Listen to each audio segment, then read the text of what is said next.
Hello, everybody. Hello. And welcome to the Macabre Podcast universe. Where we exist to prove people wrong when they say sequels are never better than the originals. And here we are. We covered the 6 Star Wars movies. We took a little break and we covered the Ong Bak movies. Mm-hmm. And now we're back after a long break. Not as long as in real life, but we're covering The Force Awakens, Episode 7. Yes. One of the more highly anticipated movies ever made. Yeah. And the one that undermines the whole premise of your podcast. Right. Okay. Wow. Okay. Well, we're going to see. Just kidding. Just kidding. So with us today, you just heard him. We have Dr. Kutter Callaway from Fuller Seminary.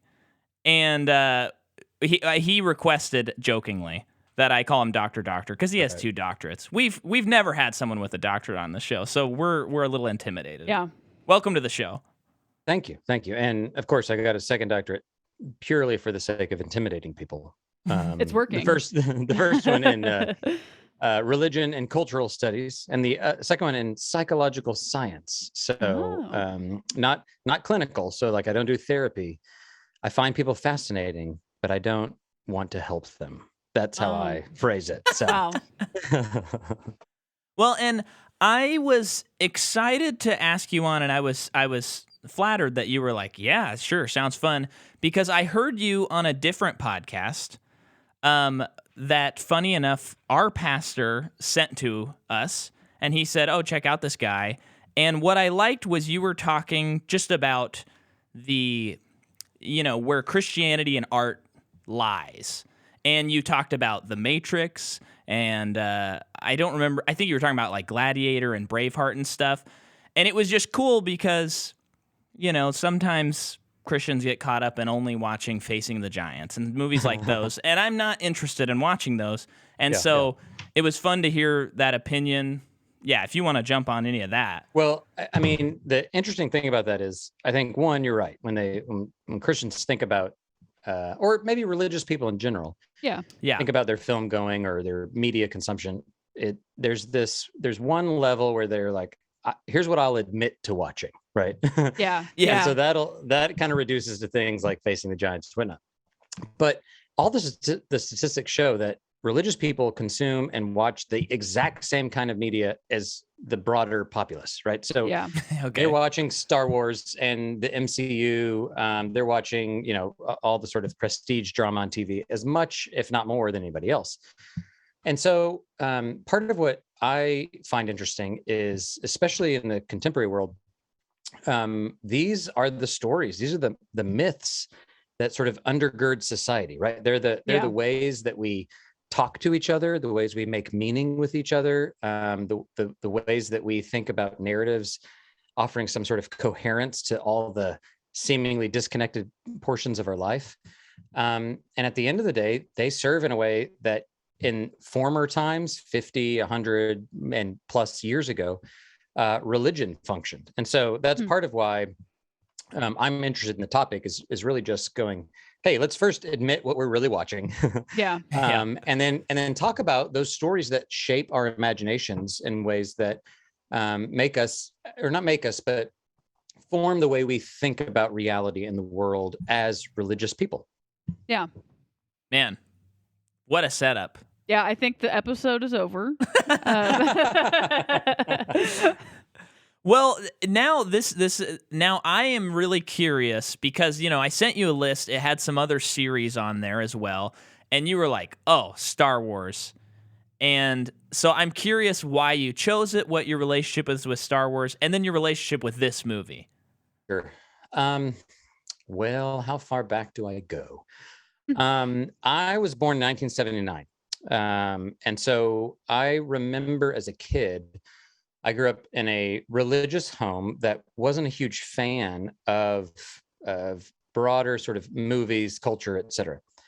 And in part, they were specifically concerned, my parents, for example, with the Star Wars franchise, because it was seen as this sort of new age spirituality, right? Like the Force was some thing that you should avoid and don't open yourself up to. Well, that's all fine and well, unless you're, 8-year-old Kutter walking by a room that you see Empire Strikes Back on a TV, and you go, "What is this amazing thing?" And like a moth to a flame, these are sort of archetypal stories that are, compelling to anybody. I mean, this is why it was one of the, the biggest sort of blockbusters of its time. But then also as a kid, who's being told, don't go see that. Of course, you're going to go see that, right? So, right. Part of it was that prohibition, the don't go and give your mind over to these things. But as soon as I did, I was captivated. And in many ways, I don't admit this in every space, but a big part of my own spirituality has been deeply shaped by let's say the mythology, the metaphysics or whatever of Star Wars. The way it understands our connection to this broader sort of power or force that we're related to but don't fully understand, and it really, I think, has shaped me in ways that other, let's say, religious resources, churches, teachings, authority figures really haven't. And so all along, I was always sort of drawn to it as a story, as the sort of, you could do the Joseph Campbell hero's journey, right? Like it's this really sort of archetypal story that taps into some of the core longings of our sort of human condition. But then over time, it then sort of merged into this, fanhood, right? Sort of becoming a fanboy of the franchise and finding meaning and connecting with other people who enjoyed the franchise and found meaning in it. Then you just sort of look at my life's history. And for example, the woman who is now my wife, the first date we went on was me taking her to the re-release of episode 4 when they sort of remastered and re-released those in theaters, I think in like 97, 98. That was our first date. So, Wow. like we now she doesn't like Star Wars at all. She thinks they're absurd and silly. I didn't convince her. But I was okay with that. She's out of my league. So I was like, all right, I'm fine. And then, fast forward to the current episodes, 7, 8, 9, and I now am the father of 3 daughters. And as I've been rethinking and some of my own scholarship and sort of religious studies and music in particular, and the way that music functions in Star Wars, and then the way that gender functions in Star Wars, it was really sort of eye-opening and made me rethink the whole series when we get to now Force Awakens, and we have a woman, if not multiple women, who are sort of the fulcrums around which everything turns, and made me rethink everything that had come before in some pretty significant ways that for me as a father of daughters was really fun. So they watched it with me because of that. I think because of Rey, because of Leia. And I don't think they would have done that if all we had was those first 6 episodes. Oh, that's interesting. Wow, that is really interesting. Yeah, that's a different frame of reference to understand the movies by. Yeah. Well, it's funny. You mentioned that you went on your first date to see the Star Wars: A New Hope. Yep. And we have a kind of a similar story. Where, we'll have to talk about the first time we saw it in a second. But the second time we saw this movie, it was on my birthday, and we went and saw it. And then after the movie, I dropped you off with your mom was shopping at Michael's, and I had to drop you off at Michael's. And pulled over the car, and I confessed my love for you. Yeah. Oh. And then the rest is history. Here we are. Yeah. What is it? This came out in 2015, so 8 years later. Yeah. Wait, what? Wait, this is A New Hope, or this is Force Awakens? Force Awakens. Ah, okay. Yeah. I'm sorry. Yes, I didn't clear that up. Yeah, 2015. So it'll be 8 years at the end of this year. That we will have been dating? Uh-huh. That is crazy. I didn't know we were together for that long. Okay, cool. So it's COVID. COVID Yeah, is it all-time really meaningless. is. I don't know. So this movie, it kind of, I think for both of us, if I can speak for both Oh, of yeah, us, I have has a- a I have a really fondness. special Yeah. place in our hearts. Yeah. But speaking to like the fandom element of it, I remember when they announced Disney bought Star Wars, it was in my more cynical phase, and I was like, oh, brother, this is going to be so dumb. And then when they're like, J.J. Abrams is going to direct it, and then it's getting closer, and the trailer, I think I watched on repeat like for several minutes, just over and over. Mm-hmm. What? Yeah, I remember the moments that I saw Wow. that trailer. I was just Yeah. like, this is crazy. I can't wait. Yeah. We get the earliest showing that we could possibly get. Yeah. We go with friends, and I remember sitting in the front row. Well, not the front row, but the row we were sitting at, holding hands with my friends as the crawl went. Mm-hmm. And then I left the theater, and I was like, I love this. Mm-hmm. And then we saw it again like a week later, and then I saw it again like a month later. Yeah, I think I might have seen it 3 times as well in theaters. For me, when this movie came out, I was like, yeah, I like Star Wars. Yeah. Couldn't tell you the titles, can't tell you the order, but I've always liked Star Wars. It's like growing up, I had Star Wars and I had Lord of the Rings and Harry Potter. Yeah. But doing this podcast, it's like now I know Star Wars. Right. Is how it feels. Like when we did Harry Potter, you were like, now I know Harry Potter. Right. So watching this movie, I got way more than I have ever. Just tiny little things that actually made me enjoy it more. And I think like after this movie came out and people were starting to complain about like the whole Death Star thing, Right. it's just like, let's calm down. Let's just cut it some slack. And that's like how I continue to feel about this one. Yeah. Well, I mean, it's interesting because, all the people that boohooed J.J. Abrams or Disney and everything else, it is. So my wife will watch J.J. Abrams joints, right? She'll watch Star Trek by J.J. Mhm. Abrams. She'll watch Star Wars because he actually makes it enjoyable for non-fans because of who he is and his storytelling techniques and some of his directorial decisions. But I go, and maybe we can talk about this. One of the interesting things about whether or not episode 7, how it counts as a sequel, right? So you have the prequels, which are really sequels, and you go, George Lucas should never have been given the reins. Like I remember watching episode 2 and going, oh man, there's the scene where Anakin and Qui-Gon Jinn are like riding an elevator and talking about parliamentary politics for like an hour. Yeah. And I go, I'm bored. And not only am I bored, because I don't care about parliamentary politics, but now they're on these elevators that all the doors are supposed to be going like super fast and, all this stuff. Why is this elevator ride taking an hour? Yeah. And it explains to me why I believe, now maybe this is scandalous, but episode 2 is the worst of all the Star Wars in my mind. Yes, but that's what we have come around to. So Yes. I didn't hear that episode of your podcast. But then you get back to, and also I could never get my wife to watch episode. There's no way she'd watch that. Yeah. But she will watch episode 7 with me and she'll be in. My daughters will watch it. And so if the goal is to sort of expand the viewer base and to have a broader community to say, hey, this is a fun, entertaining, sci-fi, Western adventure, great. If it's to like bore ourselves with talking, well, then you can go watch episode 2. So for all the haters who hate J.J. Abrams, I think he succeeded in that realm. Yeah. Well, and I think so. After we rewatched the prequels, it was the first time in my life, because I grew up at the time where I could be tricked into thinking they were good. I was young enough. Even we've talked about it then, that because we recently watched them, recently covered them. Yeah. And even then, us bashing the movies, I was like, I kind of feel like I like them though. Right. Yeah. And I think I think 1 and 3 are great, actually.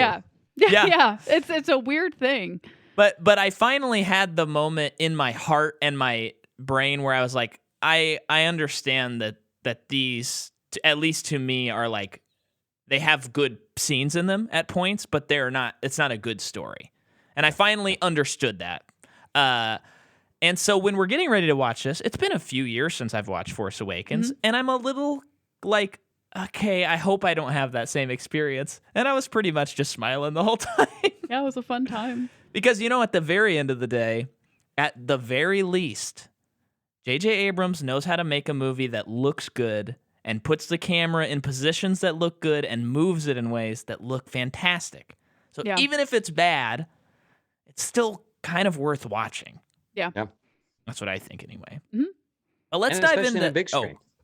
Yeah. Well, definitely. I mean, nowadays, just thinking like, well, and I don't actually know where you guys are located. I'm in Southern California. Where are you? Southern Oregon. Oh, okay. Out here, the question of what happens now to movie going, like what would get us to get out of our living rooms to go watch a movie?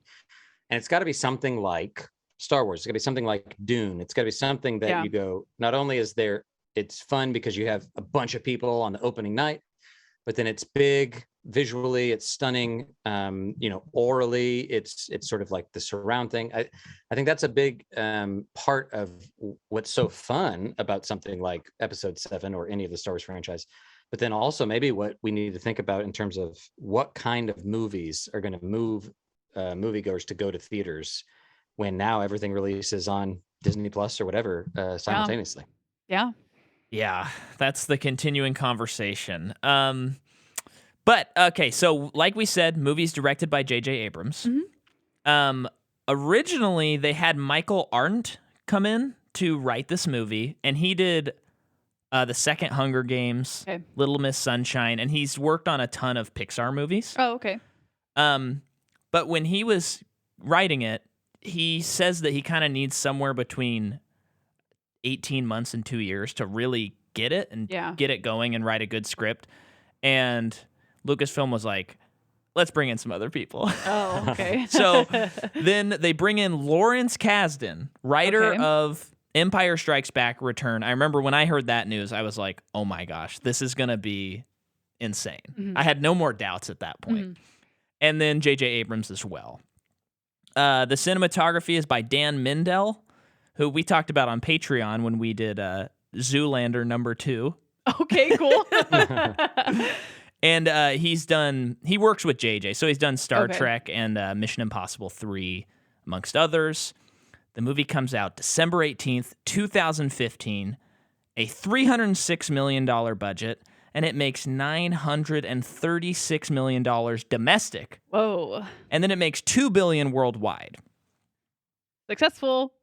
So now I gotta unload a lot of George Lucas here, so bear with me. 2012, George Lucas produces this movie called Red Tails that is about like a black crew in World War II, I think, like an all-black or African-American unit that's like flying around. It totally bombs. Oh. It does not do well at all. So he's in this position where he's like, I have all the money in the world that I need. I'm fine. But these people that I work with, at least according to him, he's like, they don't necessarily have that luxury.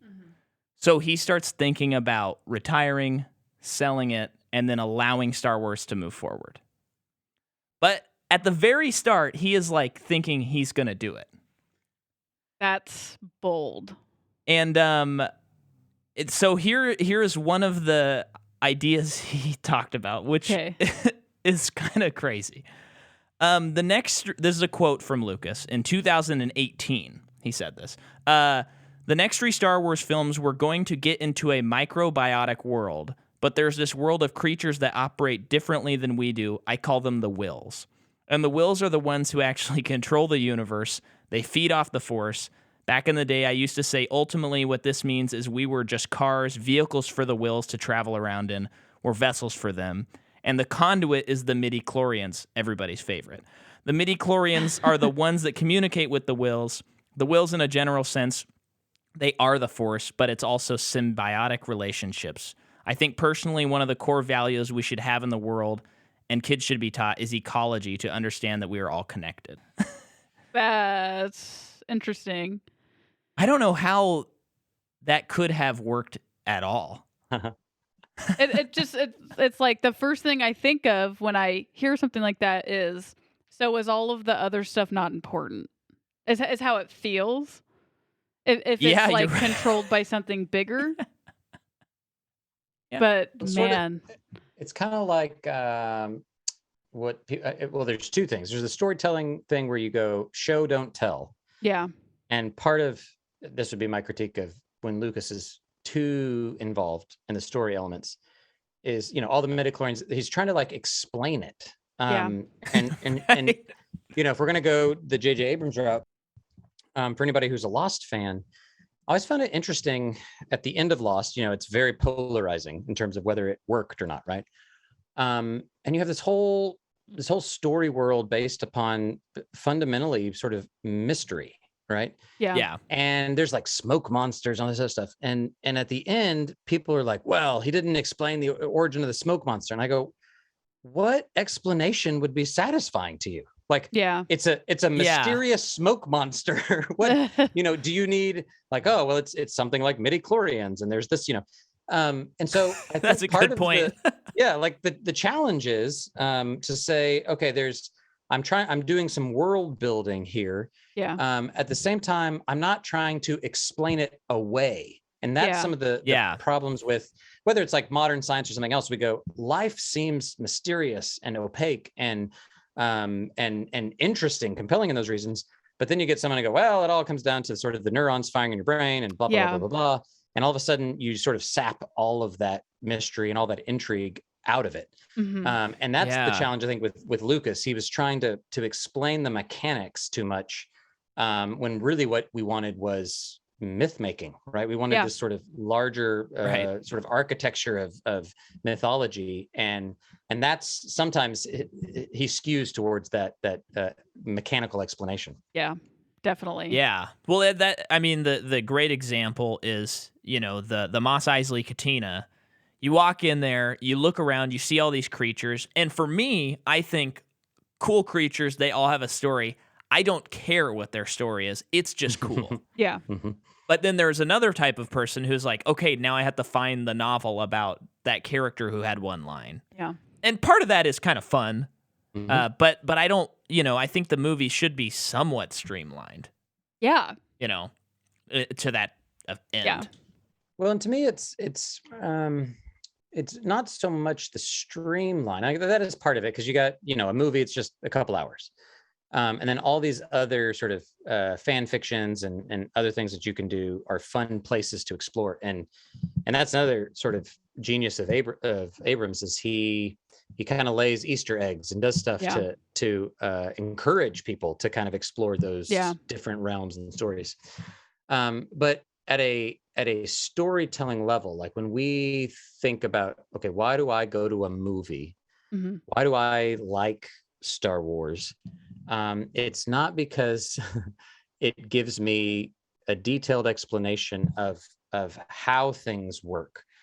It's more, it provides this sort of overarching narrative of why what seems to me in life to be sort of, discrete, unrelated events somehow makes sense. Yeah. Right? Like it's more like it makes meaning out of my life as opposed to I'm going to explain to you the details of how this works mechanically.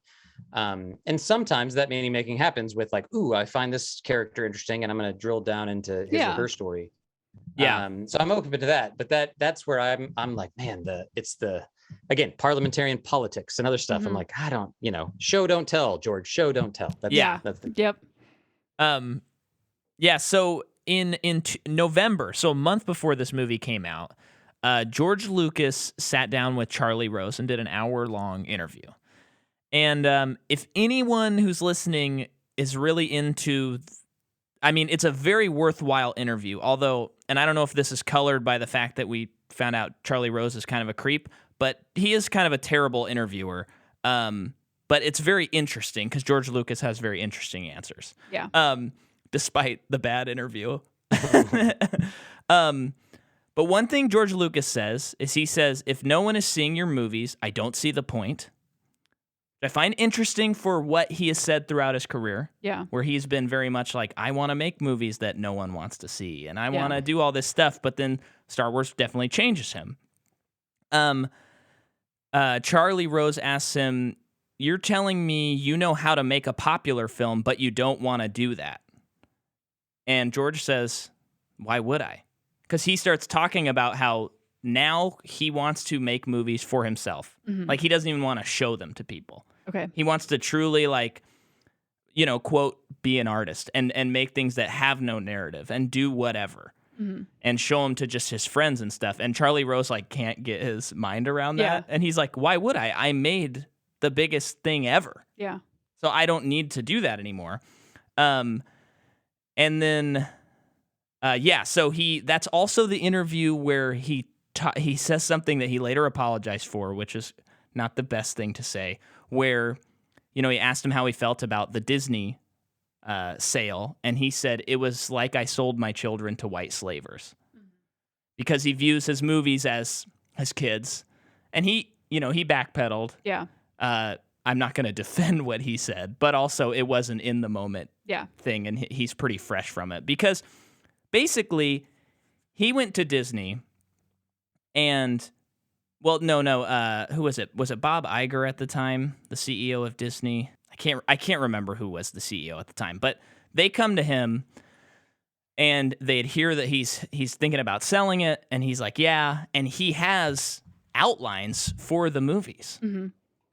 And then they basically take those outlines, and in an interview, JJ said that Disney told him, like, right off the bat, like, we are not using those outlines. You got to throw those away. Oh. And he was under the impression when he made the sale that they were going to make those movies.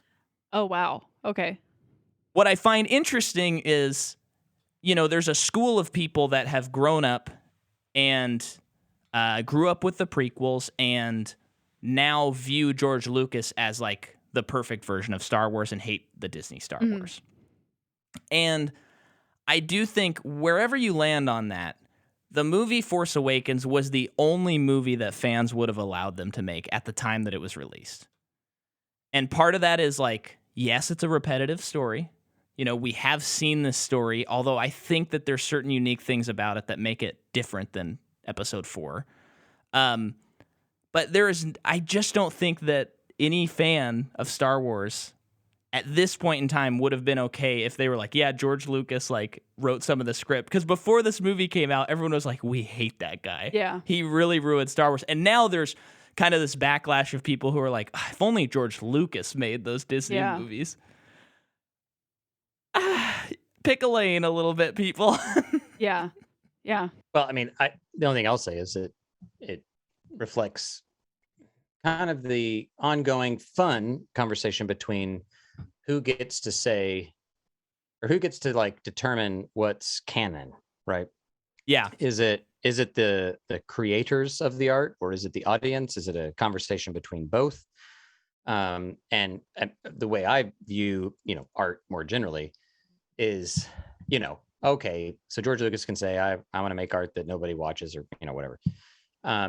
I don't believe it. I know a lot of artists that will say things like that. And I'm like, well, I think at the end of the day, that I actually think audiences or viewers or whoever, depending upon what kind of art form we're talking about, actually complete the artwork. So if a piece of art falls in the forest and no one hears it, I don't think it exists. Like, I think it's an incomplete or, you know, dead on arrival kind of a thing. And so it has to involve. Now, do they get to determine what counts and what's authentic and what's canon? Not entirely. You know, I think it's a conversation between the two. But it does sort of reveal right now in contemporary society that we don't really have a frame of reference for making those decisions. And so much of it ends up defaulting to commerce. So who has the money, who has access to the purse strings, and ultimately and this, I think, is why Disney would make the decisions they did. How are we going to get people to buy tickets to the movie? And that drives things more so than, you know, what does George Lucas think? What do the fans want? What do they think is authoritative or not? But it does, you know, it is also the case, back to, you know, Lost in the Smoke Monster. I think in some cases there is no answer that would appease everybody. Yeah. You know, I mean, there would be no, episode 7 that would actually make everybody happy. And so at that point you go, well, it is an entertainment and money-making enterprise. And so let's enjoy it. That's at least my approach. Yeah, no, I love that. I love that view of it. So I think it was in the interview, George Lucas also said, it's time for me to move on. They wanted retro. No, this is after the movie came out. He said, it's time for me to move on. They wanted retro, and I wanted to do something new. And I get his argument. I could see if you're George Lucas and they kind of remake a new Hope, I could see how if I was him, I would be like, well, whatever. I would have told a new story instead of the same one with different characters. But I mean, if it's this like microbiotic world, I mean, as much as I would like to see a microbiotic world, I don't want to see it in Star Wars. Yeah. So I should point out that they were trying to get like some two leads that were pretty new. Yeah. Which turns out being Finn and Rey. Mm-hmm. And I will admit, I taped an audition tape and I sent it in because I wanted to get it. Hey, don't be embarrassed. I didn't get a call. Everyone else did. I didn't get a call. Yeah, I'm sorry. The movie came out and you were like, didn't get it.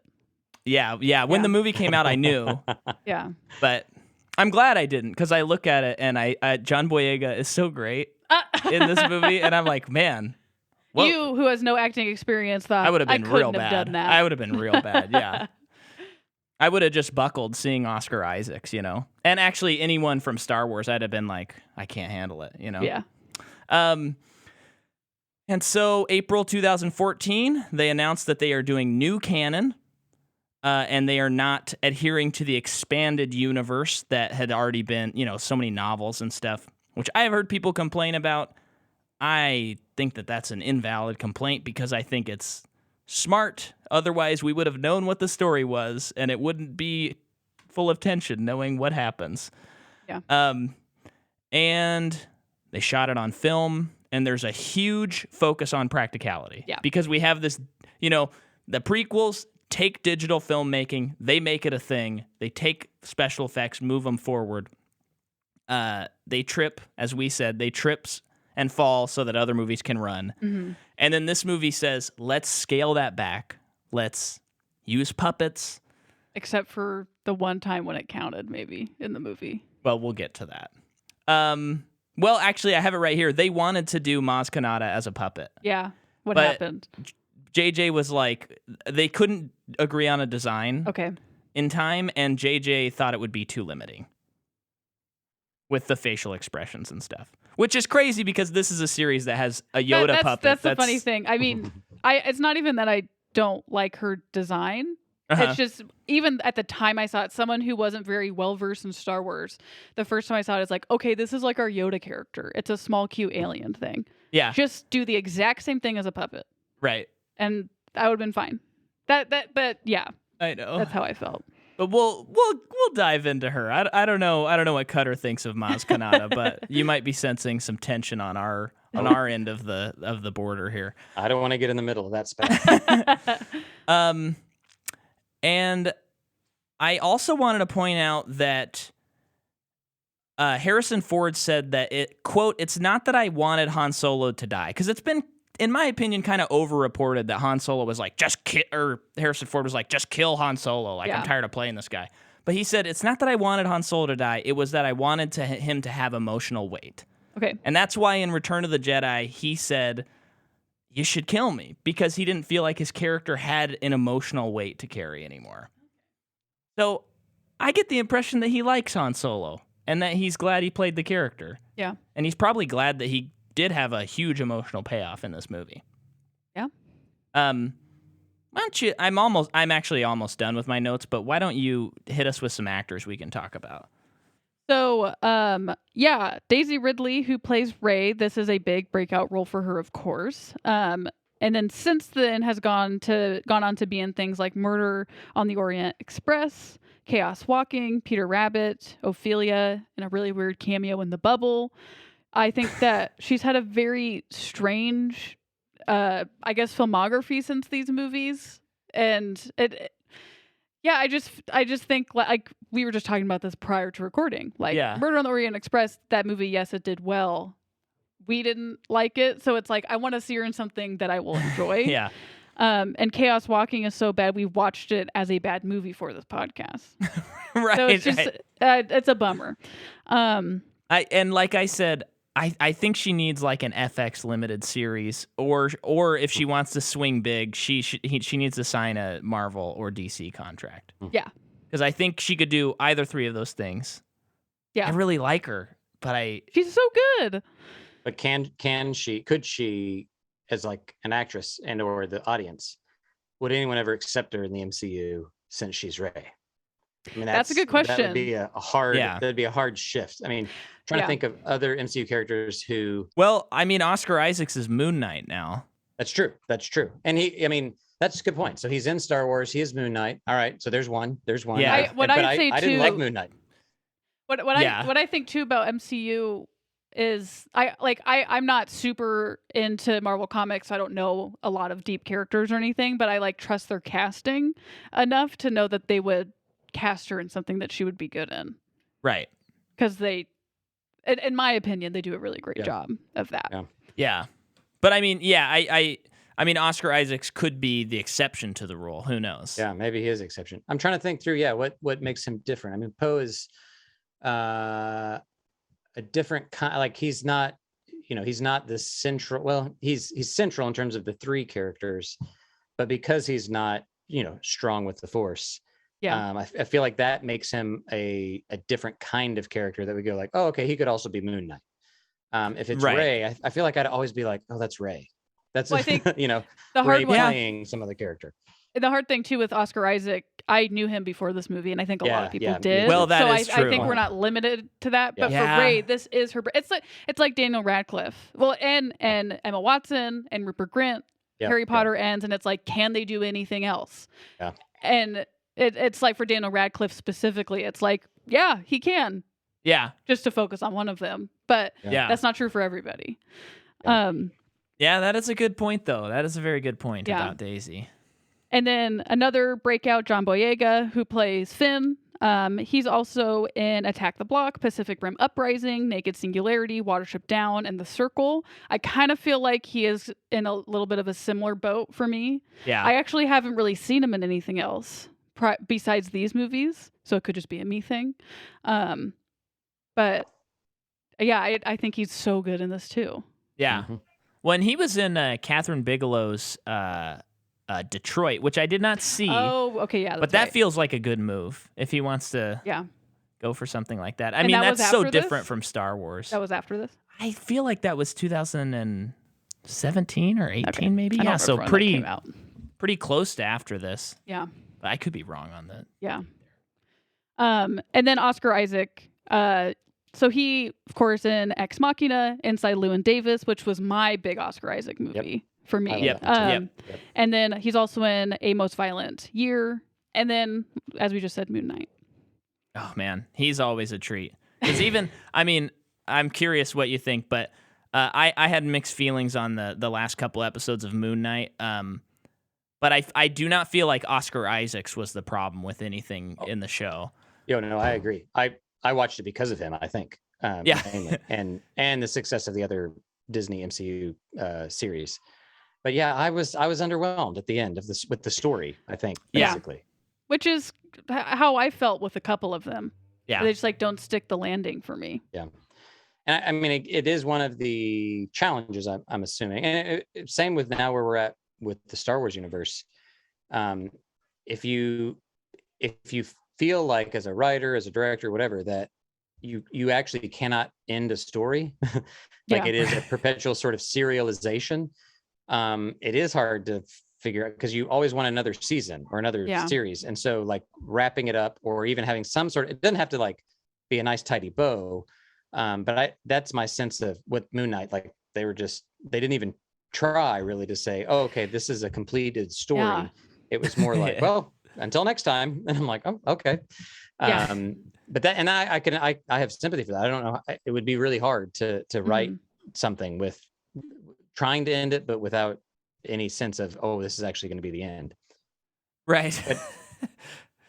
But it is also, you didn't mention Adam Driver yet, but as I was saying, I was totally off the cuff of like, could I ever see Rey as not Rey?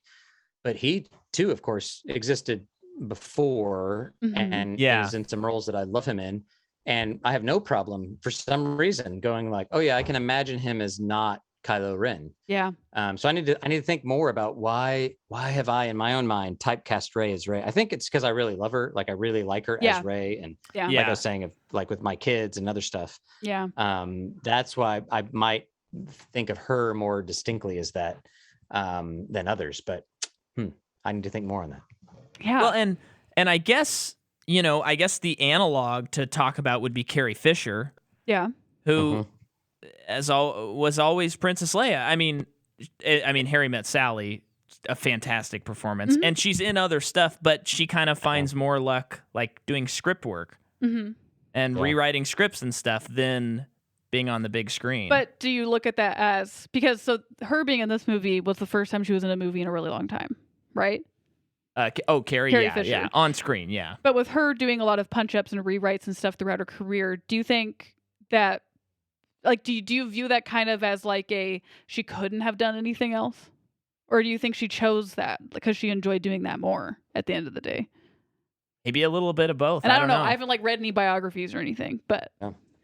Well, it's interesting though that those original three, there's no Kylo Ren parallel, but so you have Han, Luke, and Leia, and really it's Harrison Ford is the only one who really had significant other characters besides Han Solo. And then now translate to this, I think it'll be a similar struggle, but it's Oscar Isaac really that has significant other characters, and it could simply be that he had roles before, and that's one of the main things. Yeah, it's definitely possible. And we do have to asterisk live action roles because of course Mark Hamill voice acting extraordinaire. Correct. Yes. Yeah. But yes, always anytime I can bring up the voice acting on Mark Hamill, I will. But yeah, speaking of Adam Driver, he is also in Marriage Story, which came out after this, but also in J. Edgar, Francis Ha, Lincoln, also inside Llewyn Davis, Silence, and then with Marriage Story, he's kind of a Noah Baumbach guy. Yeah, so he's in a couple of his movies. Yeah, Driver's. When we were watching it last night, like I said, it'd been a long time. And the whole movie, I'm just going, man, all these actors are just killing it. Mm-hmm. And it gets to Harrison Ford, and I'm going, man, my heart is just so warm.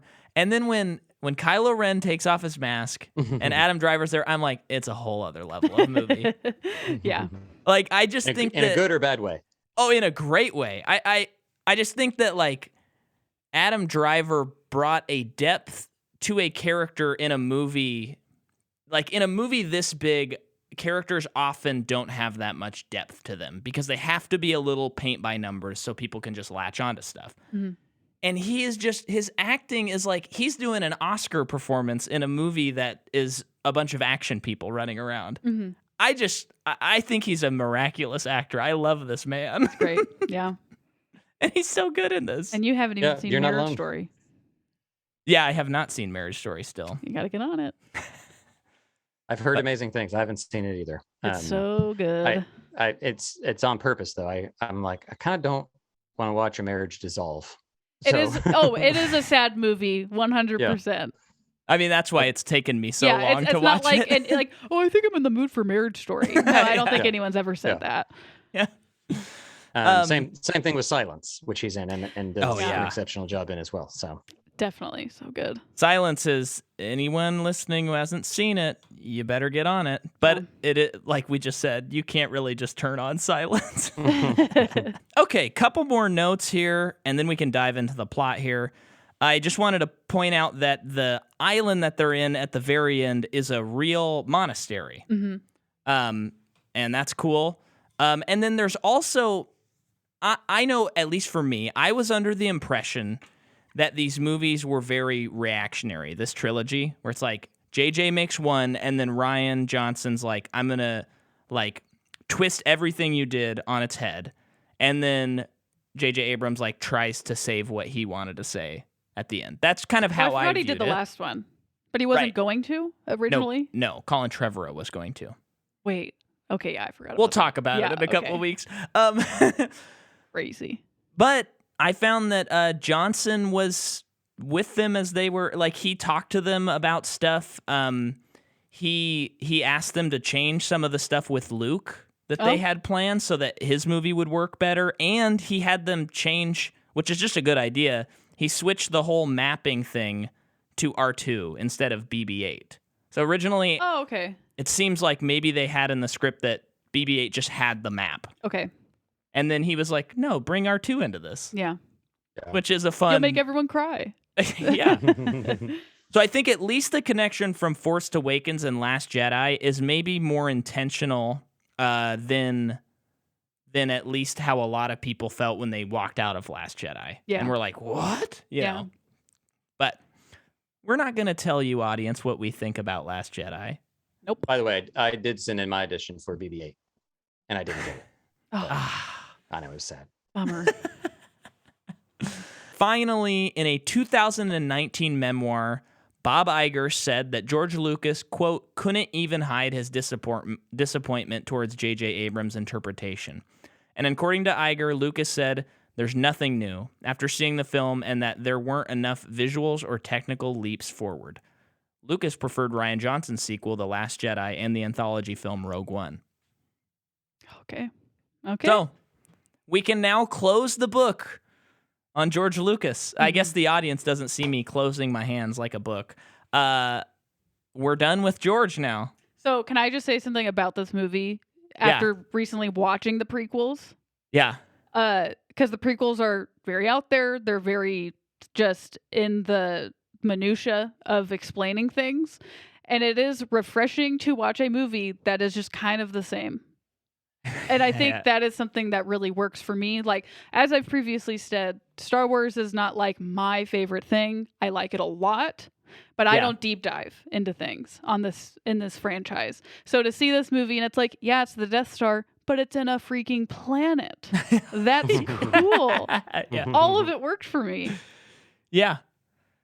That's it. Well, we don't have to try to rescue it. I mean, I get the idea that some people are like, wait, it's kind of the same thing, or the classic scene where it's like, at the end they kind of are like, don't worry about any of that. We're just gonna go blow it up, right? Yeah, like, yeah. And that's a filmmaking technique where, if you ever have a moment in a film or story where the audience is gonna go, wait a minute, that doesn't make any sense.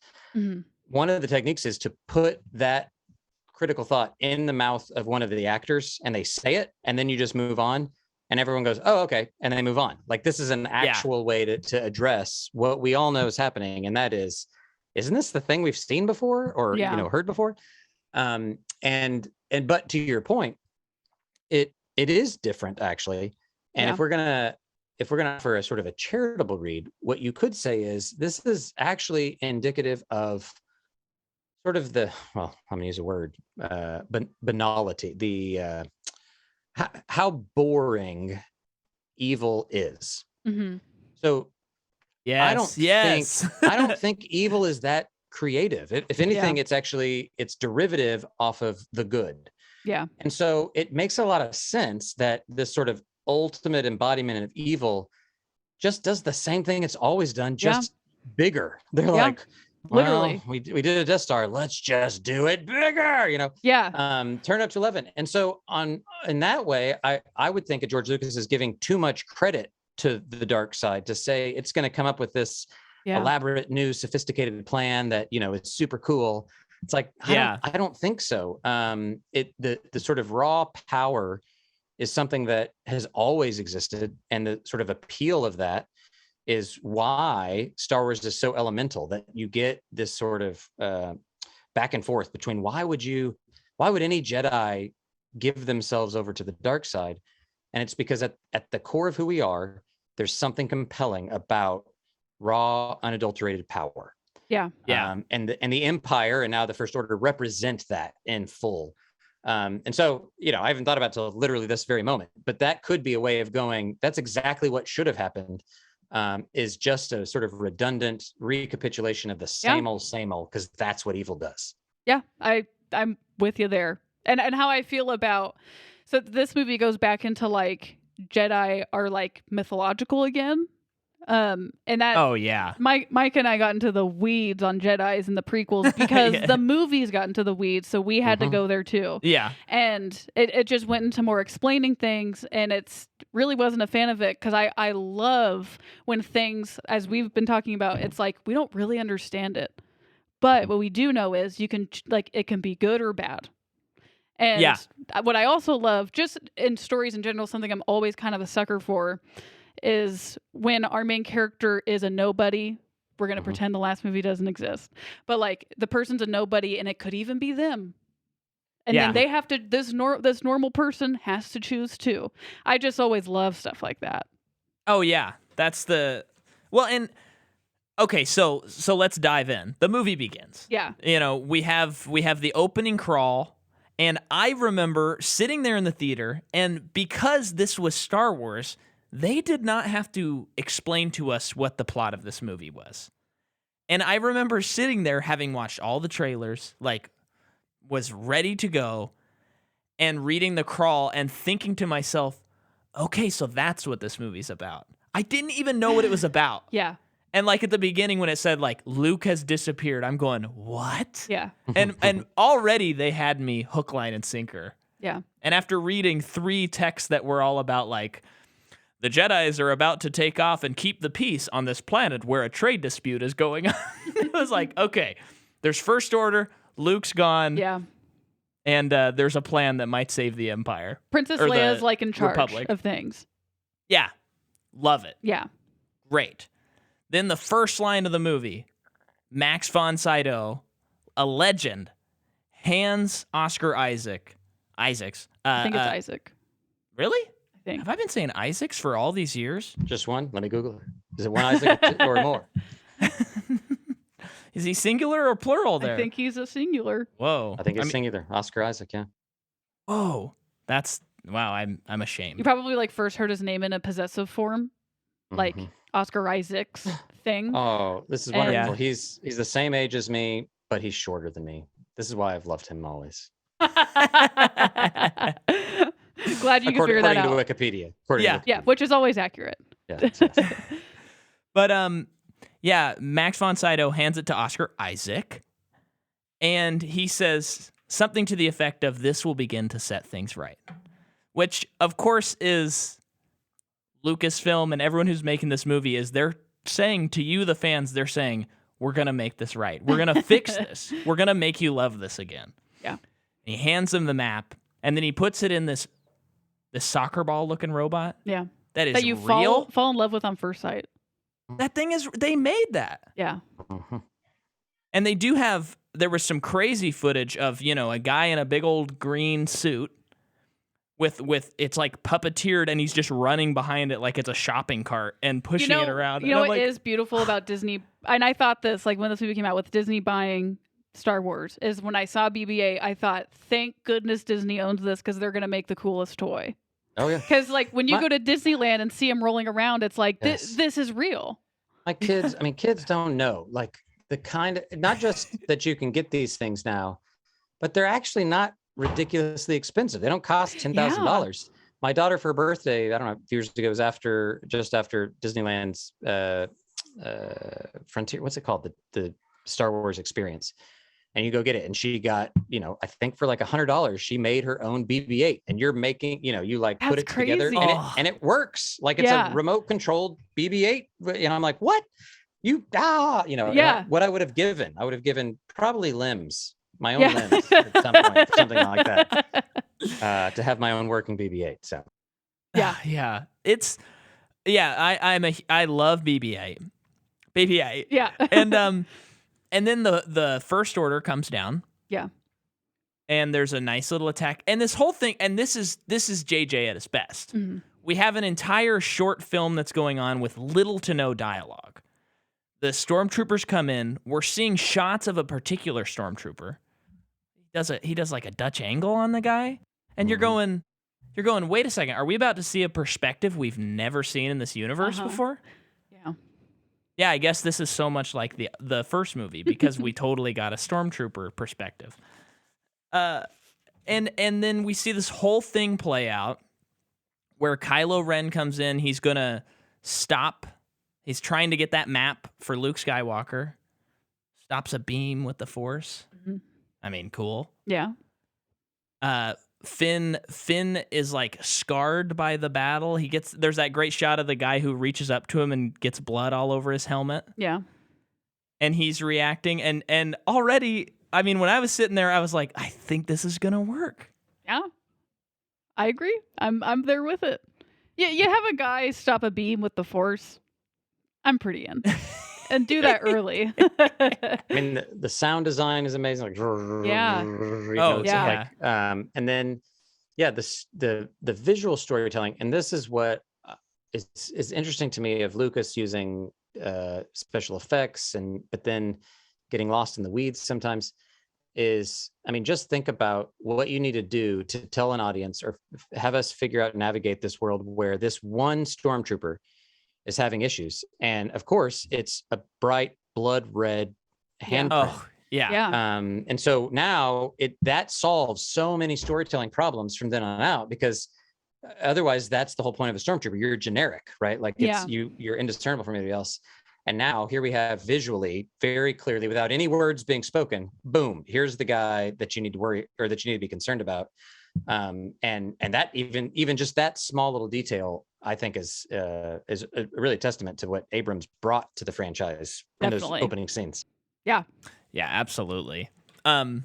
So then, another thing that I think the movie freaking nails is when the movie starts, you see Kylo Ren, he's got a voice modulator, and you think to yourself, you're a little like, come on. Like, the first time you see it, you're going, come on, he's not Vader. Like, I get what you're doing, but maybe you should have tried something else. And then when you find out he is literally trying to be Vader, and he's a child who's looking up to his grandfather and feels inadequate, I'm like, that's genius. Yeah. That is a genius story move. Yep. Kylo's great. I love Kylo's, I mean, he's the highlight of the trilogy for me. Yeah, I think for me too. And BB-8. Yeah. Well, and I, like you, I love Rey. She's so awesome. Yeah. It's particularly in this and 8. I'm curious where I'm going to lie on 9, because I really liked it in theaters, but I'm not sure if I still will. But we'll see. And then Kylo Ren can do like a Force mind probe. Yeah. And so that's not a thing that's happened that we've seen before that I can't remember. I don't think we have. No. Okay. And this is I'm going to bring back something I said in Phantom Menace, our Phantom Menace episode. This is how I get to, like you were able to write off in a creative way them using the Death Star again. This is my midi-chlorian why it works. I view it as much like religions throughout time.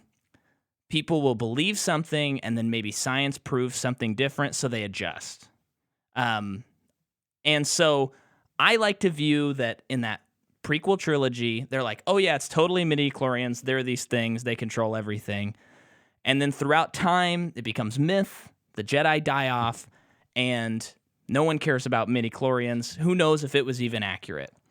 And then now there's just something about the vibe of these 3 movies, and I know they're just trying to make it cinematic, but I'm reading way too much into it for fun because I like these movies, where the Force to me feels like it's like unnavigated and it's out of control.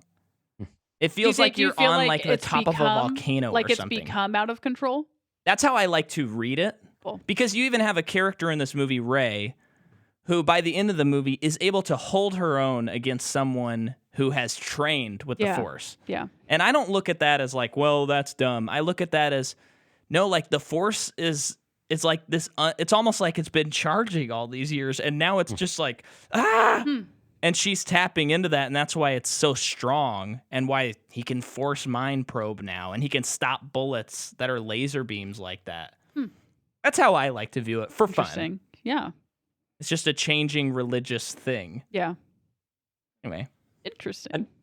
I do think, I mean, yeah, that's interesting. I hadn't thought about it building up. And the question of who can uniquely sort of tap into it and what does that mean? what I do love about how they develop it over time anyway is to reveal that whether you're of the sort of religious order that taps into the Force or the more sort of technical mechanical order,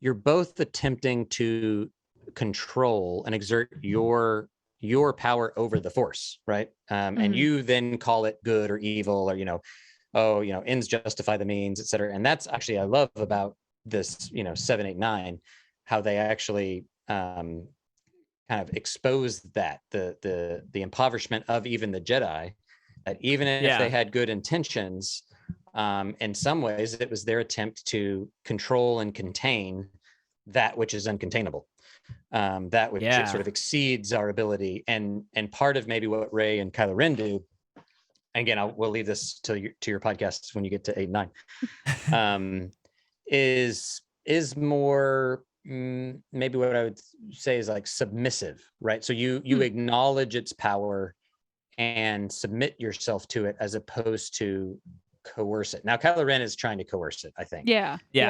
But even as his character arc develops, there's some element to that. Like even in his mind melding thing, it turns out he's not as in control as he thought, right? Yeah. And that's that interesting interplay between them that develops. But there's something about Rey that is importantly that she's not trained. It's important that she is a she, that she's not from some lineage that would say, oh, you have been sort of appointed from all eternity to control the Force.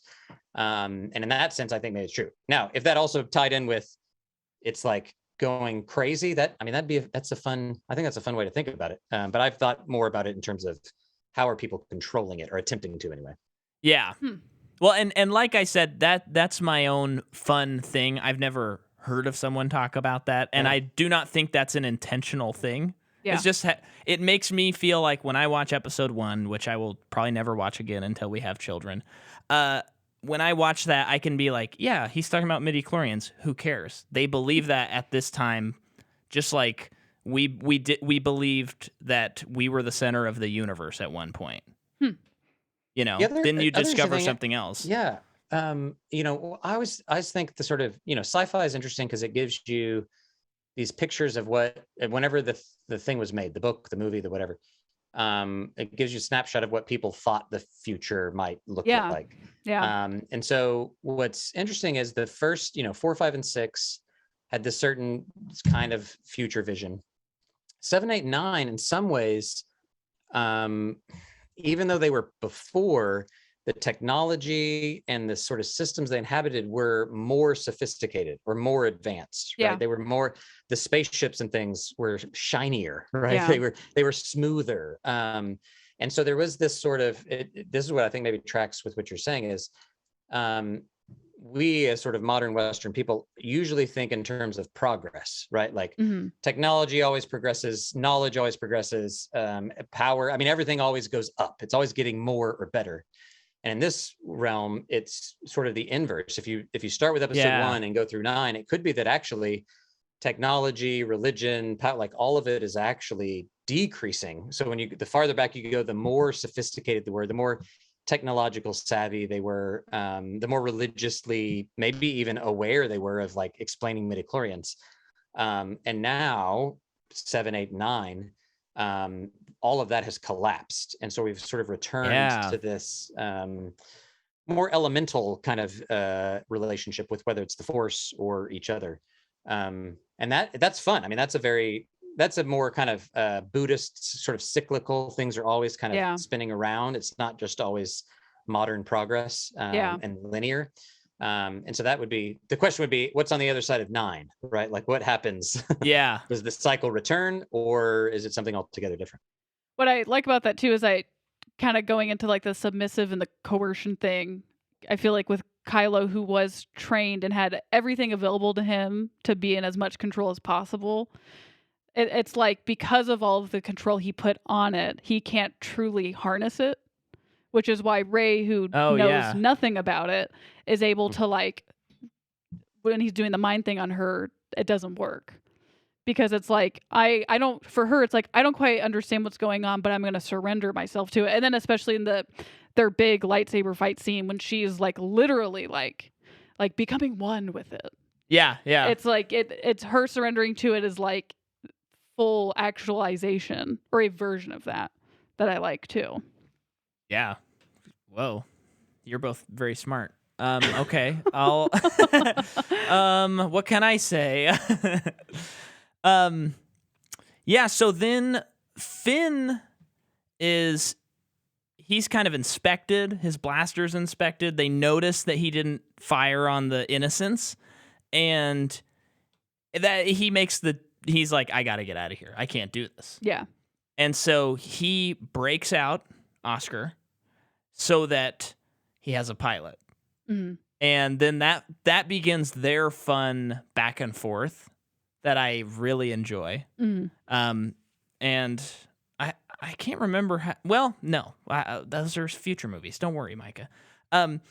So then they break out in the TIE fighter. And we're just seeing things that we know and have seen, but in ways that are different and unique. So something like the TIE fighter being docked and it taking off and it's stuck to this hose thing, and they have to figure out how to break that off, and then they fly out, is just exciting. Yeah. And so then they're flying this TIE fighter around, and even the movements just feel, I don't know, different. Mm-hmm. I mean, that's modern technical Yeah. stuff, of course, but it just feels different. And they're flying around, and then Oscar's saying, we got to go back to Jakku. Really? And so then they crash land in Jakku. He gets up with that first shot that was in the first trailer where it went boom, and and his head pops up. And then he's making his way into the town. And then it's like, that's the end of short film 1. So what do you think about Finn, who is this character that was raised and programmed to be a stormtrooper, and then like defects, and is kind of like, I'm gonna do my own thing, and sometimes I think so his own thing is, I'm just gonna say myself. Yeah, there are things going on that are bigger than me, and I'm just gonna try and get out of it. What do you think about a character like that in this world? I think it's so interesting because we've seen snarky Han Solo say, like, I'm too good for this. Like, I got other stuff to do. If there's money, cool, I'm in. Yeah. But he is just like, he's terrified because he is aware of, their Starkiller weapon, and he knows the potential for danger, and he knows, I just got to get out of here. Yeah. And he's deserting his army. Yeah. And so it makes sense that he's not like, yeah, cool, now I want to join another army. Yeah. I've been programmed since birth. I don't know what I'm doing. I just got to get out of here. Yeah. So I love his character. But it's a more contemporary or modern character, right? So Han Solo is just a purely self-interested smuggler who's making a decision, right? Do I want to do it for the profit, or do I risk something for a greater cause? And we know he's a good guy because he ends up saying, yes, even if it might cost me something, I'll come in and save the day. But that still is his decision fully and wholly. Yeah. And you get a Finn character, and it's clear he has not been given decisions in his life. He doesn't have the privilege to choose for the most part.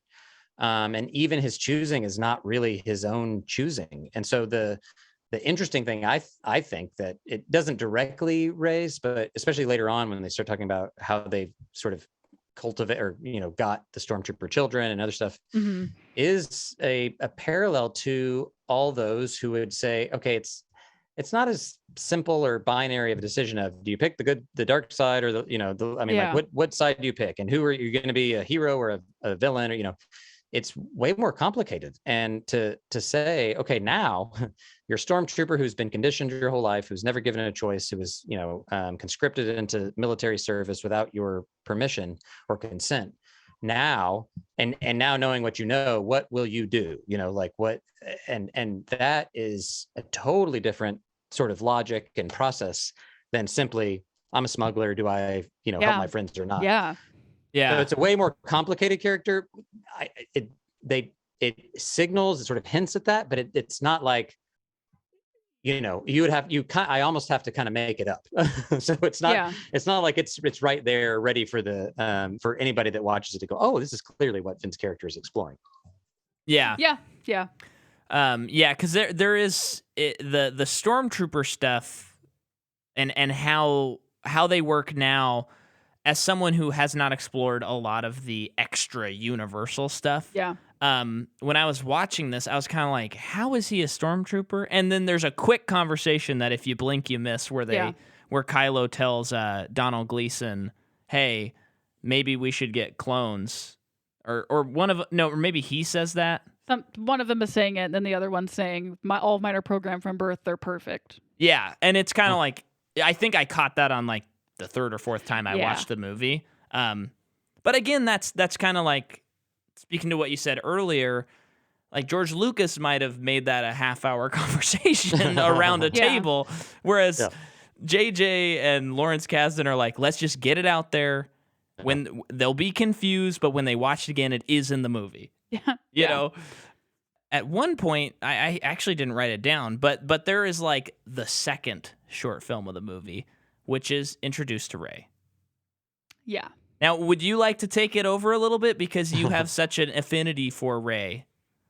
Well, I want to say maybe this was in one of the first trailers too, or I didn't go back and watch all the trailers. So if I remember right, her being masked again, there's a lot of masking and unmasking in the movie. That we meet her on Jakku. She's a sort of scavenger, and pretty quickly we see the sort of landscape that she's scavenging is the carcasses of the previous empire. So her whole life, I hadn't thought about this, but it's kind of like this is all on the fly. It's post-apocalyptic essentially. So like if you're thinking of what would an apocalypse look like, but not in the sense that the bad guys won. It's the good guys won, and yet it's still kind of this barren wasteland where you have all these giant Star Destroyers on land.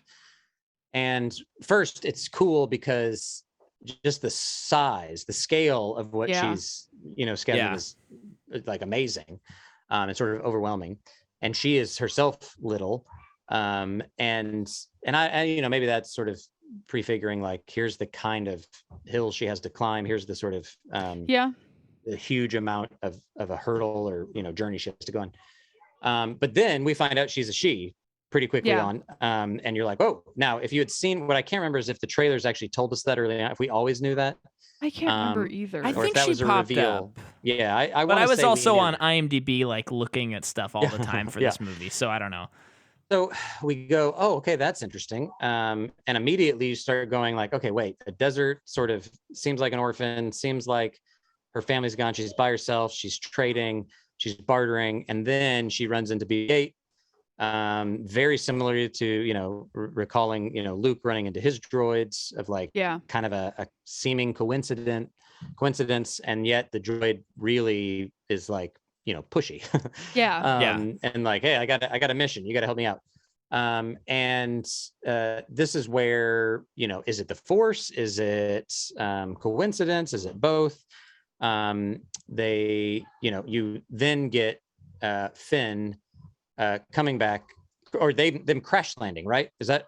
They crash land. He thinks Poe's dead. He gets his jacket. And now he is sort of pretending to be a fighter with the rebellion. And convinces Rey of this, and then they're off because she's gripped by these stories of the Force, of the rebellion, of Luke, of Han Solo, etc. And he sort of leverages that to basically get off of Jakku so he can escape. And then of course, as any sort of, let's say, early sort of romance rom-com, there's both attraction and conflict, right? So they both don't like each other but do like each other. There's a hidden secret, and that will be revealed in short time. Is that a good setup? Yeah, that's of great. Then they escape on the Millennium Falcon. I mean, like there's that part too. Of course. So then it's all these sort of callbacks to our nostalgic past of them sort of setting up, here's how we're going to, the mechanics of the film, of the plot, like how are we going to get Han Solo and Chewie back, etc. And it's all sort of sequenced in a way that allows us to connect the dots, have the little short film. It's on Jakku. We get everything we need to know about Rey. And then we have, I don't know if you'd call it the third short film, but we're off into the rest of the majority of the plot. Yeah. Right. Yeah. Well, and two things I want to point out in that whole great section is I didn't mention him at the beginning because I had forgotten, but of course we have the master John Williams returning to score this movie. Yes. He's done all of the episodes, and it really blew my mind this time around. Now, of course, I knew that the score of this movie was great, and I liked the score of this movie. I think Rey's theme in particular is a standout, and it feels right up there with all the rest of his iconic Star Wars songs. But when we finished the movie, I realized, just off the cuff guess, I think probably as much as like 80% of this score is just all new songs. Mm-hmm. And it already feels iconic to me. And it just blows my mind because he could have just gone, this is kind of a reboot. Let me just kind of play dun dun dun dun dun dun a bunch of times and write like 2 other songs. We've all seen rebooty movies where they basically just use the same score, add a little flourish. But John Williams is like, nah, not good enough. I gotta write the most iconic stuff again. Yeah. It's just crazy. He just can't help himself. That's all. Yeah, he's that good. But we can get to it when after Han dies. But there are moments that I think are important where he doesn't, and he actually riffs on the music that we're familiar with. I think for some I don't actually know the background of it, but whether or not he or Abrams or who was making the decision as to when they're playing those different sort of leitmotifs and themes. And whether or not they're brand new or whether or not they're the old ones. So and but what's great, and I unfortunately I can't think of an example that shows the poorer side of this, but it just feels like this movie, when he does reprise stuff, or he does 2 out of the 3 notes of a theme we know or something like that, it feels so intentional and not in any way a cop out of just I gotta get paid. It's always very much like, okay, she's looking out. Let's maybe get close to that Luke Tatooine Sons Binary Sunset song, but let's not go all the way. Like, because we're just hinting at it. We're just showing it a little bit. I mean, you got to give it up for John. You always got to give it up for John. He is the man. So, and then the second thing I wanted to point out was, and again, I'm comparing this to other movies where they say, hey, let's take this series to a new generation. Because I think if you look at this movie, like after this movie, everyone's like, okay, that's the template. Yeah. And I think it really works for this movie. A lot of the movies that try to copy it, it doesn't work for as much for me. But an example of them, calling back to the previous movie, letting you be nostalgic, but it's not cheap to me, is the moment where they're running and things are blowing up and they go, hey, let's get in that Astro Speed or whatever. And it blows up. And then Finn goes, what about that one? And she goes, that ship is garbage. It'll do. Mm-hmm. And they run, the camera pans over, and of course they're playing to us, the audience. Mm-hmm. It's the Millennium Falcon. But throughout all the other movies, everyone has always commented on how the Millennium Falcon is just a hunk of junk. Yeah. So it totally works. Yeah. Whereas I've seen, we've all seen other movies that attempt to do this where maybe it is this really cool thing and everyone's always thought it's cool, and then they have to like downplay it now so that the audience is like, oh, that's that cool thing.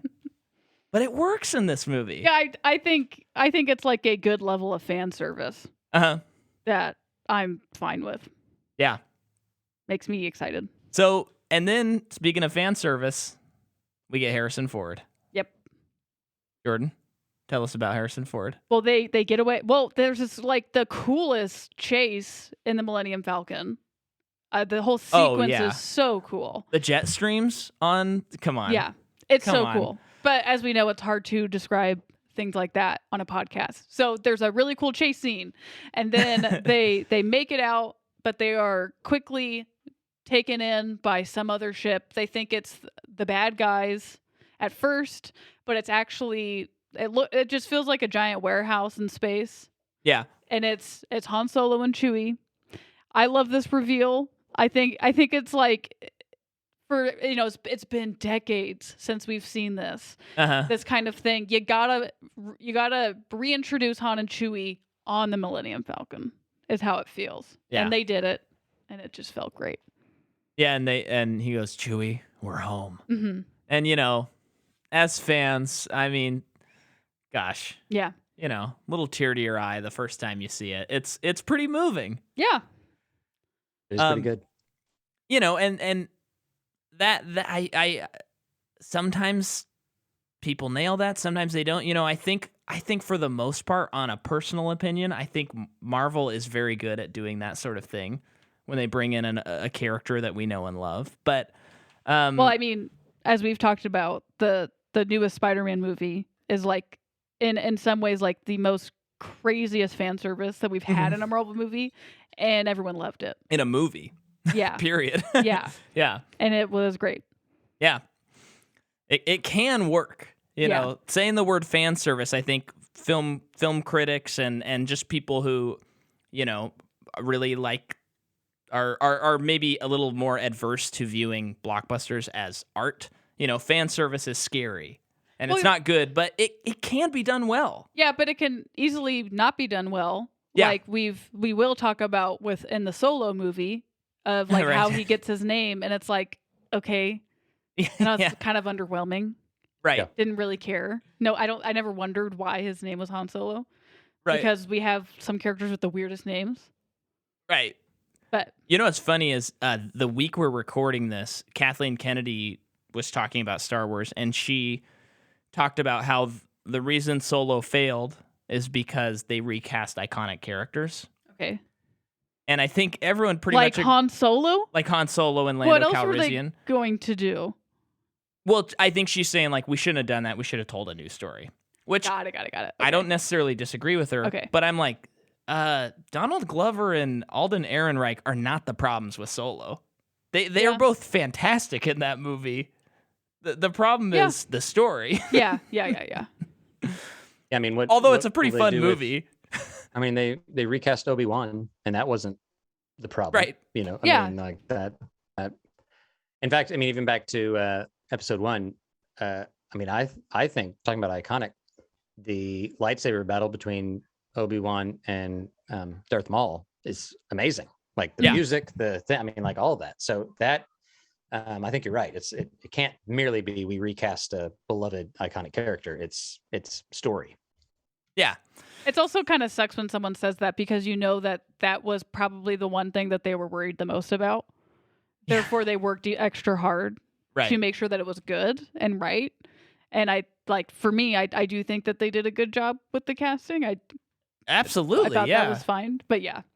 Yeah. I like that movie. I don't love that movie, but it also was like in the top 10 box office of the year. It's just they fired their. We'll talk. We're gonna talk about it. It's an later. interesting one. In a couple of weeks, we'll talk about it. But then we have the Millennium Falcon. Well, no, it's not the Millennium Falcon fight. They get out into the bridge, and true to Han Solo's form, he has swindled some people in the galaxy, and they've caught up to him. And I mean, Harrison's just locked in. I mean, he is so locked in on this movie. It's like he never missed a beat with Han Solo. And you have the moment where the two clans are saying, "You swindled us. We want our money back." And one of my favorite parts is when he says, "When have I never delivered?" And they go 2 times or so. It's something he says to that twice, effect. and then he says, Well, what's the second time? one. Yeah.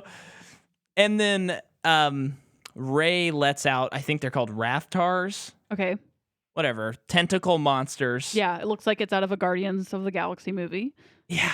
And those things are cool. Yeah, they're cool. They roll. Yeah, they're scary. There's rolling tentacle monsters. I mean, I'm in. yeah, it doesn't get much better than that. And they're ripping apart the crew, and They get away. Yeah. So what happens next? I don't remember. Well, do we do some First Order stuff, or do we go to the Maz Kanata planet? Do they cut? I mean, I think that's where they go. But then is there another scene in between? I feel like there is. Yeah. I got it now. So for one thing, he does go into light speed from the bay, and it rips apart the creature. Nice touch. Very cool. Yeah. I'm always gonna say thumbs up to that. Yeah. And then meanwhile, Kylo Ren is hearing about the situation, and he's literally having, which I think is very interesting, he is having a temper tantrum. He has 2 temper tantrums like a child. Yeah. In this movie, where he is supposed to be, like he is striving to be Darth Vader, where, you know, he walks onto the ship at the first frame of the first movie, and you just go, I am scared. This guy's crazy. And yet he's a little kid, like, screaming that he didn't get his candy. Mm-hmm. So good. And he has people that don't seem to care, right? Like the Ron Weasley character. Or not Ron Weasley, but it's Bill Weasley. Bill Weasley, sorry. You know, clearly is sort of a peer and is trying to do a power play. But then also, this is the other thing that we talk about Abrams versus Lucas or others is, you know, after one of those tantrums, you know, the stormtroopers are like, oh, and they kind of turn around and go backwards. Like, that's funny and that's good. And some of the earlier ones, or when Lucas is on the helm, are just humorless. Like, it's so it takes itself so seriously. Yeah. And this sort of reboot, they at least are going, we're self-conscious about this. We know if some dude's, you know, having a temper tantrum, the stormtroopers are going to turn around, and we're okay showing that. So I actually really like that part, that they're going, okay, we're not being so serious that all this has to be, you know, complete drama all the time. There's some humor we can inject in it. Yeah. And I think it's a nice added layer of tension, like you said, where like Kylo's doing his thing and then Donald Gleason's doing his thing. And like is it Snoke? Snoke, yeah. Like he is supreme commander, and he's telling them both supreme leader, Jordan. Okay, whatever. But he's like telling them both to do the same thing, but allowing them to do it in different ways. Yeah. I think it's a nice added tension. Yeah. What do you totally what a manipulative dark side person would do, right? Yeah. Like play Totally. people against each other. I mean, that's what he do. What do you think about Snoke? And I got to stick just to this film, right? No, you can skip ahead. We'll stay behind because you won't be there on our other episodes. So, well, I think on the whole, my main critique of his whole trajectory is that he dies too easily at the end. Like, his death comes. I'm like, wait, what? That was it? That's all they had to do? But that's episode 8, I believe. Yeah. And I was especially because you go, well, Kylo Ren can barely fend off this young girl who doesn't know the Force, and then all he has to do is chop the guys. I mean, okay. But on the whole, I mean, it works for me. I think he was, you know, non-human enough. There's a sense in which, I don't know if anybody would care about this, but C.S. Lewis has an interesting book called The Great Divorce. And a big part of what he sort of imagines in that story are basically you, over time, habituate yourself in ways that you become less and less human. Like you degrade, your humanness degrades over time when you give yourself into kind of darkness and self-centeredness, etc. And that's part of what I think about with him and the dark side in general, is that it invites you into this kind of process of dehumanization. And so I liked him as a character. I liked him visually. It worked in terms of the larger themes of where they're going. It wasn't anything like unexpected or out of the ordinary. Yeah.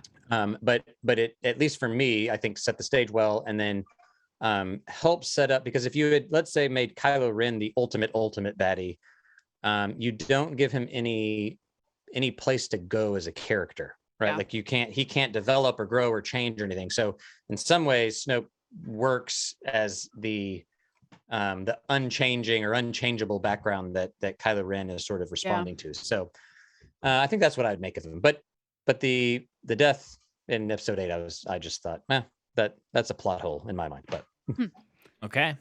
Well, I will not say. Okay. I will keep my lips sealed. I will listen to see what you guys think.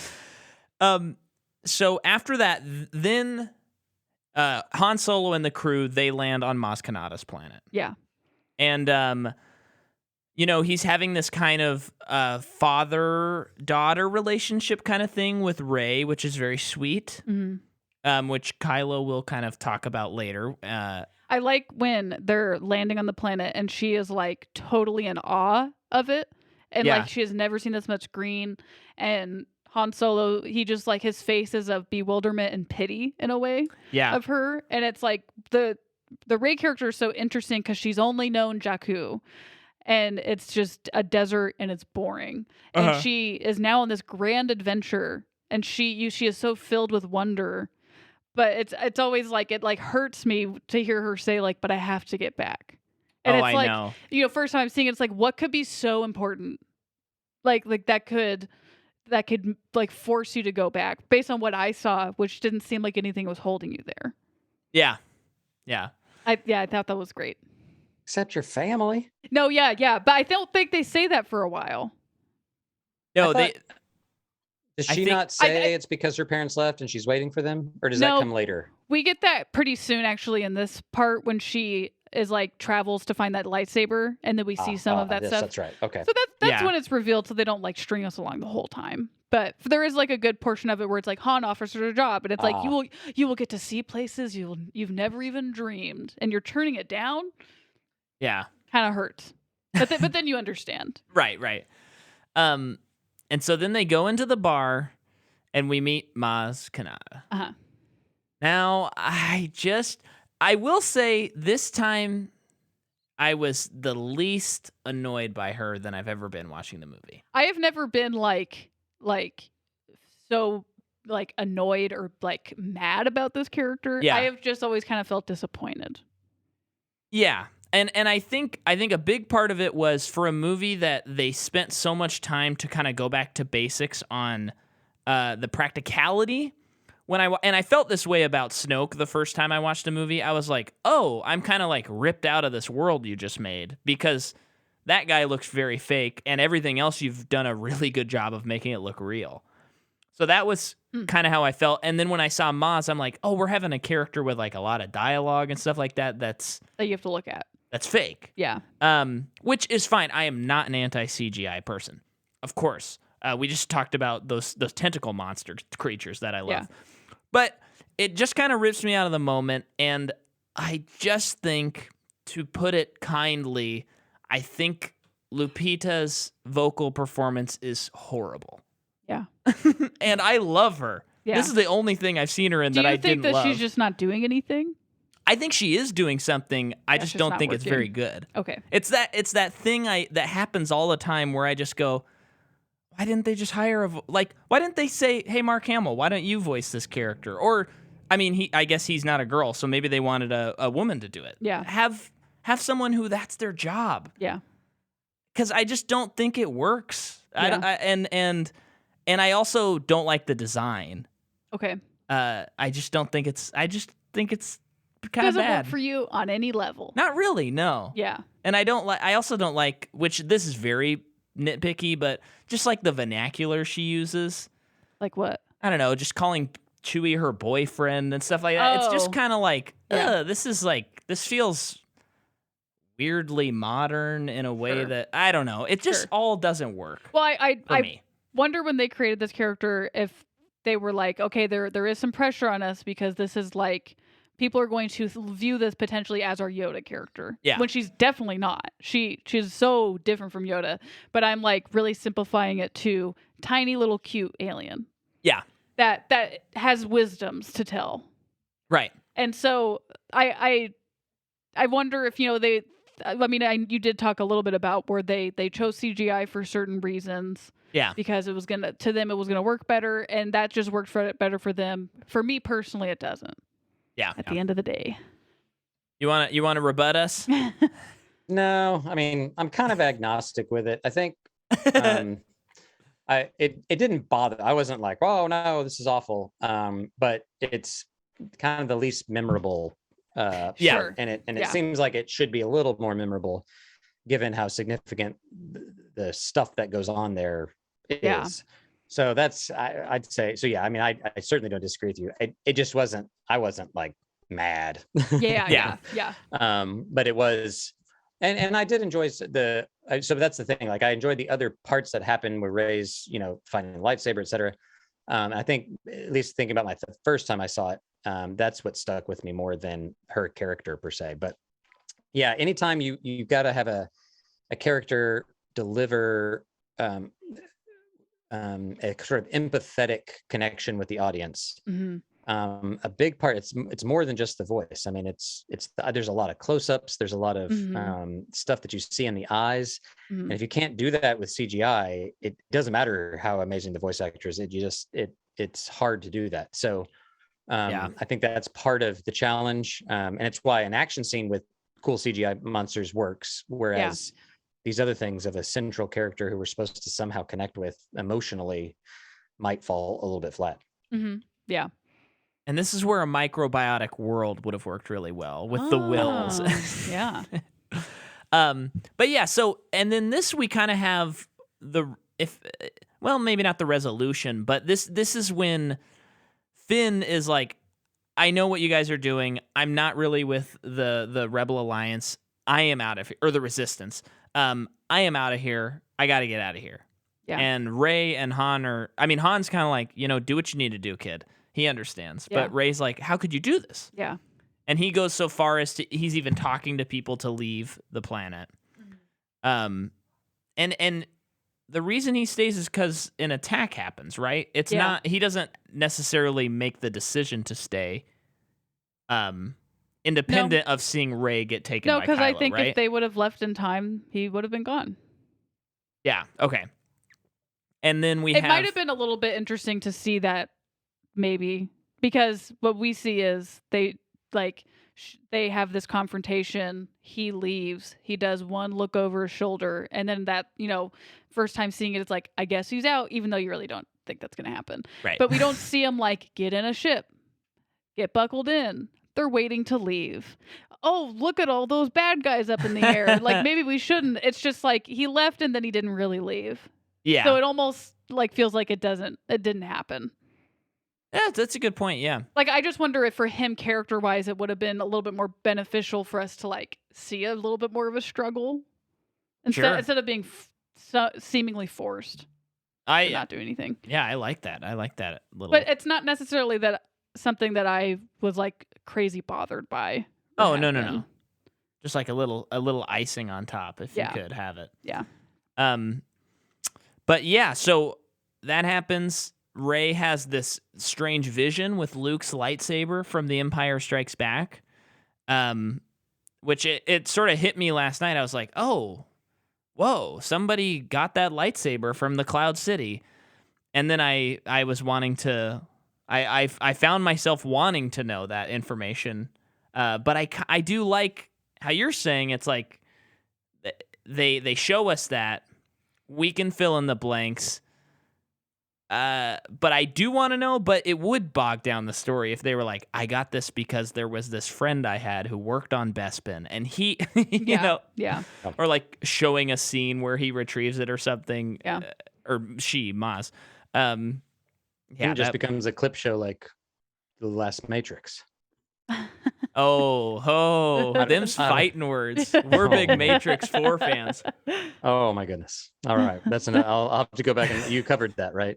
We did cover that, yeah. Oh, okay. I'll listen to it before. I'm a pretty big Matrix fan, so I understand people's issues. We won't rehash it here because our audience has already heard, but it is funny. To your point, there is that you have to signal or you have to gesture toward what's happened without just giving it to them explicitly.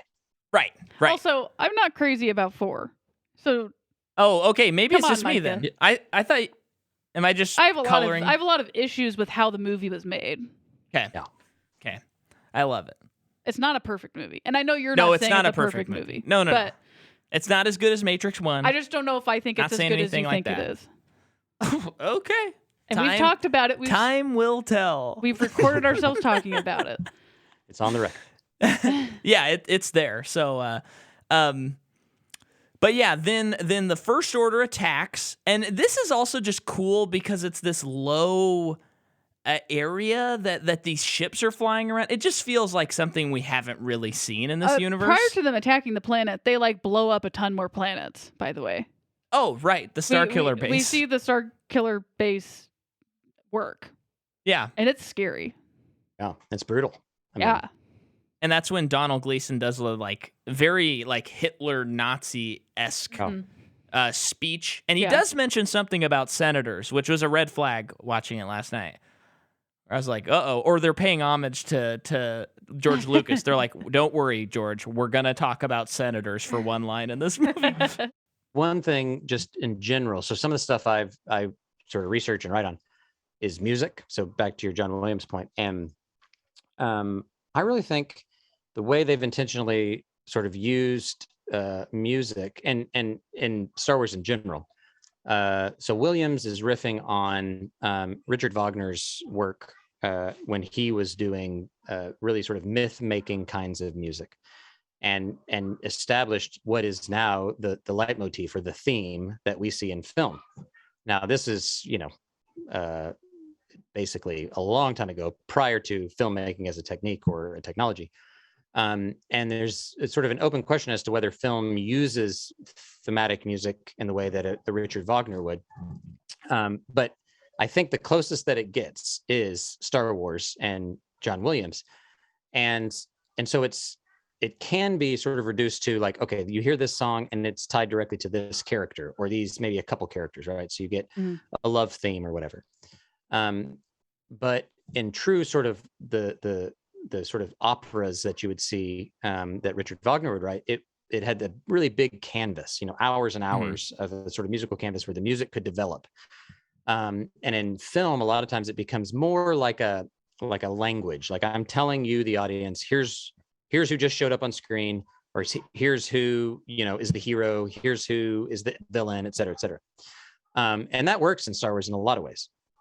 But what's interesting about what happens in this episode 7 is specifically related to the Luke and Leia, or I'm sorry, the Han and Leia theme.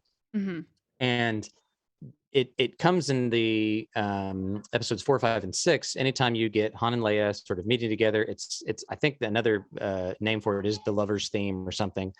Thankfully, it doesn't show up when Luke and Leia kiss, so that's, that's a good signal. But it happens in episode 7. We hear it, the same theme and a riff on it when we see Luke and Leia first meet. And they come together and they're talking about Kylo Ren, et cetera. The next, and I believe the only other time, is when Rey meets now General or Leia, and it's after Han has been killed by Kylo Ren. Oh, and okay. There's this whole sort of like fan fury that in this scene, they get back to the Starkiller base. Han has just been killed. Chewie and Rey have witnessed it. And then they land, and we see Chewbacca walk right through the screen as Leia and Rey see each other, and Leia ignores Chewie, right? Like, it's like, what? Leia and Rey have never met. Chewie's a lifelong friend. Han's close. Surely she would stop and give him a hug. So a lot of fans were in a fury over this. Abrams apologized and said that was a bad thing. But what we hear in that scene is the Han and Leia music. And before, when this episode or when this movie first came out, before 8 and 9 had been made, I wrote a whole article on the way that music functions in the whole series, and then in this one in particular, and said it's telling us something.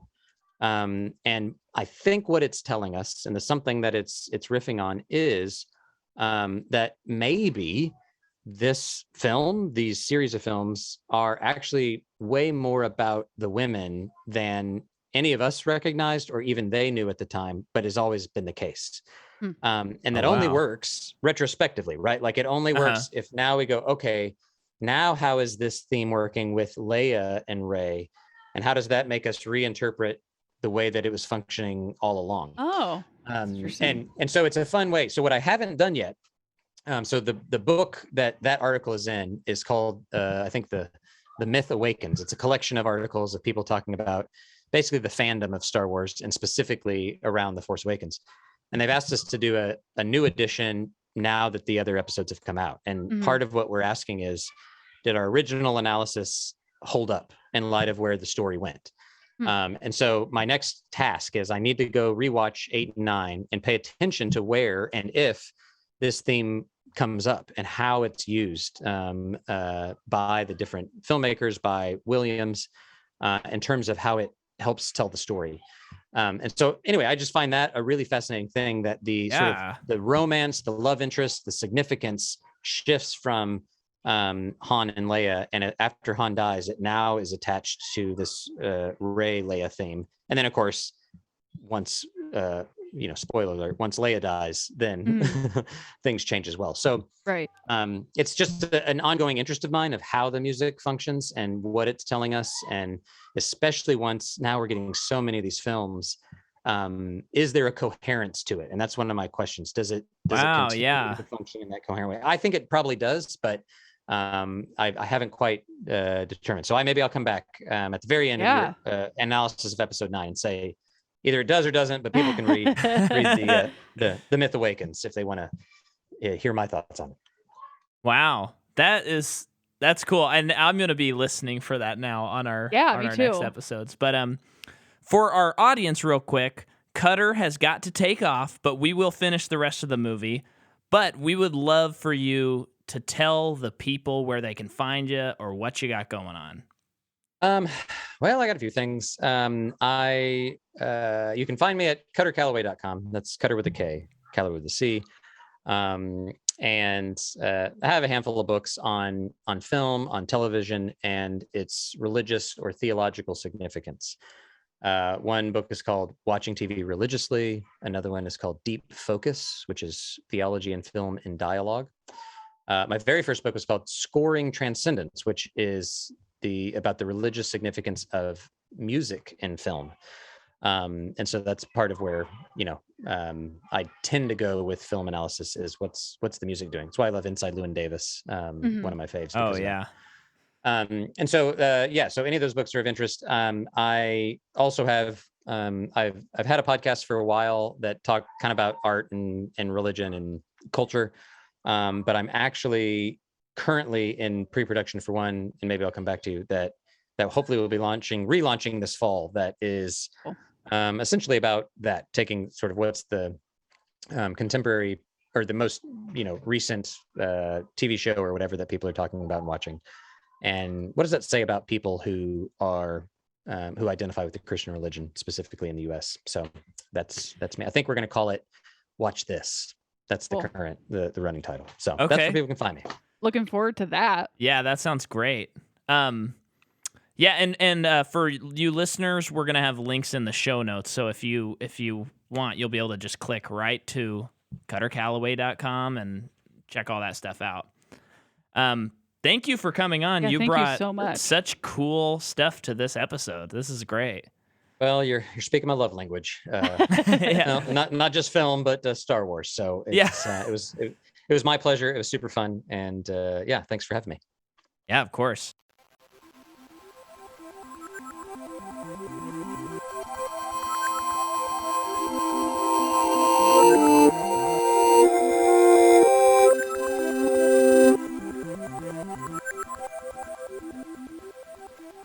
Okay, we're back. Yeah, we're back. The Starkiller base has been introduced. It has killed many people, including an alien that has like a beard all the way around his head that looks very cool and makes me quite sad that he died. Yeah. He's a beautiful creature. Yeah. And then Kylo catches up to Rey, captures her.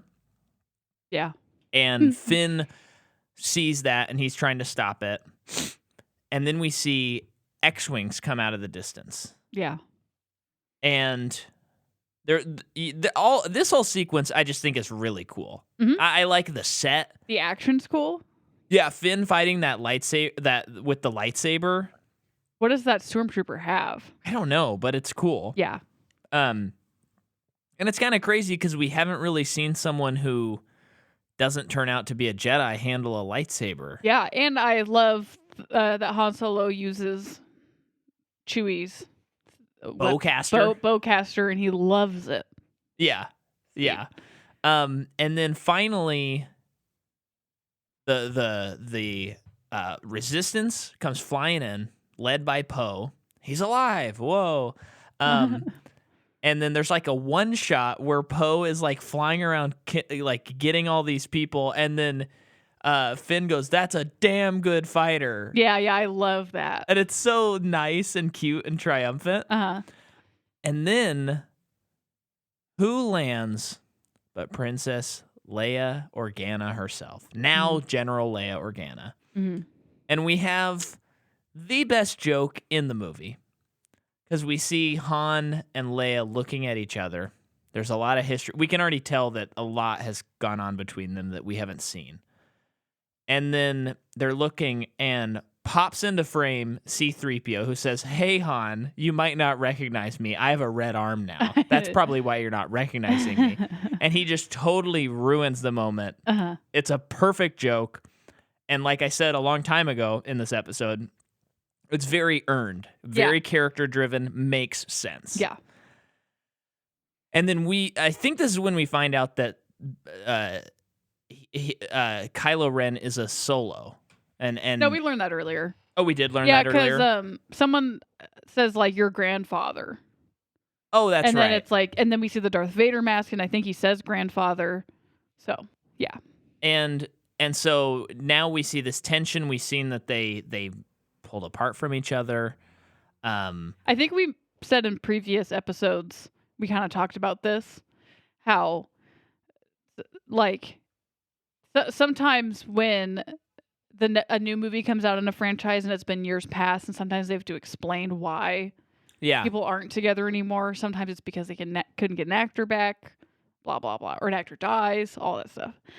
Or not. They both still come back. This makes so much sense character-wise to me. Yeah, and I think, because I think most of the time it just has this feeling of like, okay, we couldn't get one, or we just didn't care to have one there, or One what? One of the actors of the two in a couple. Yeah.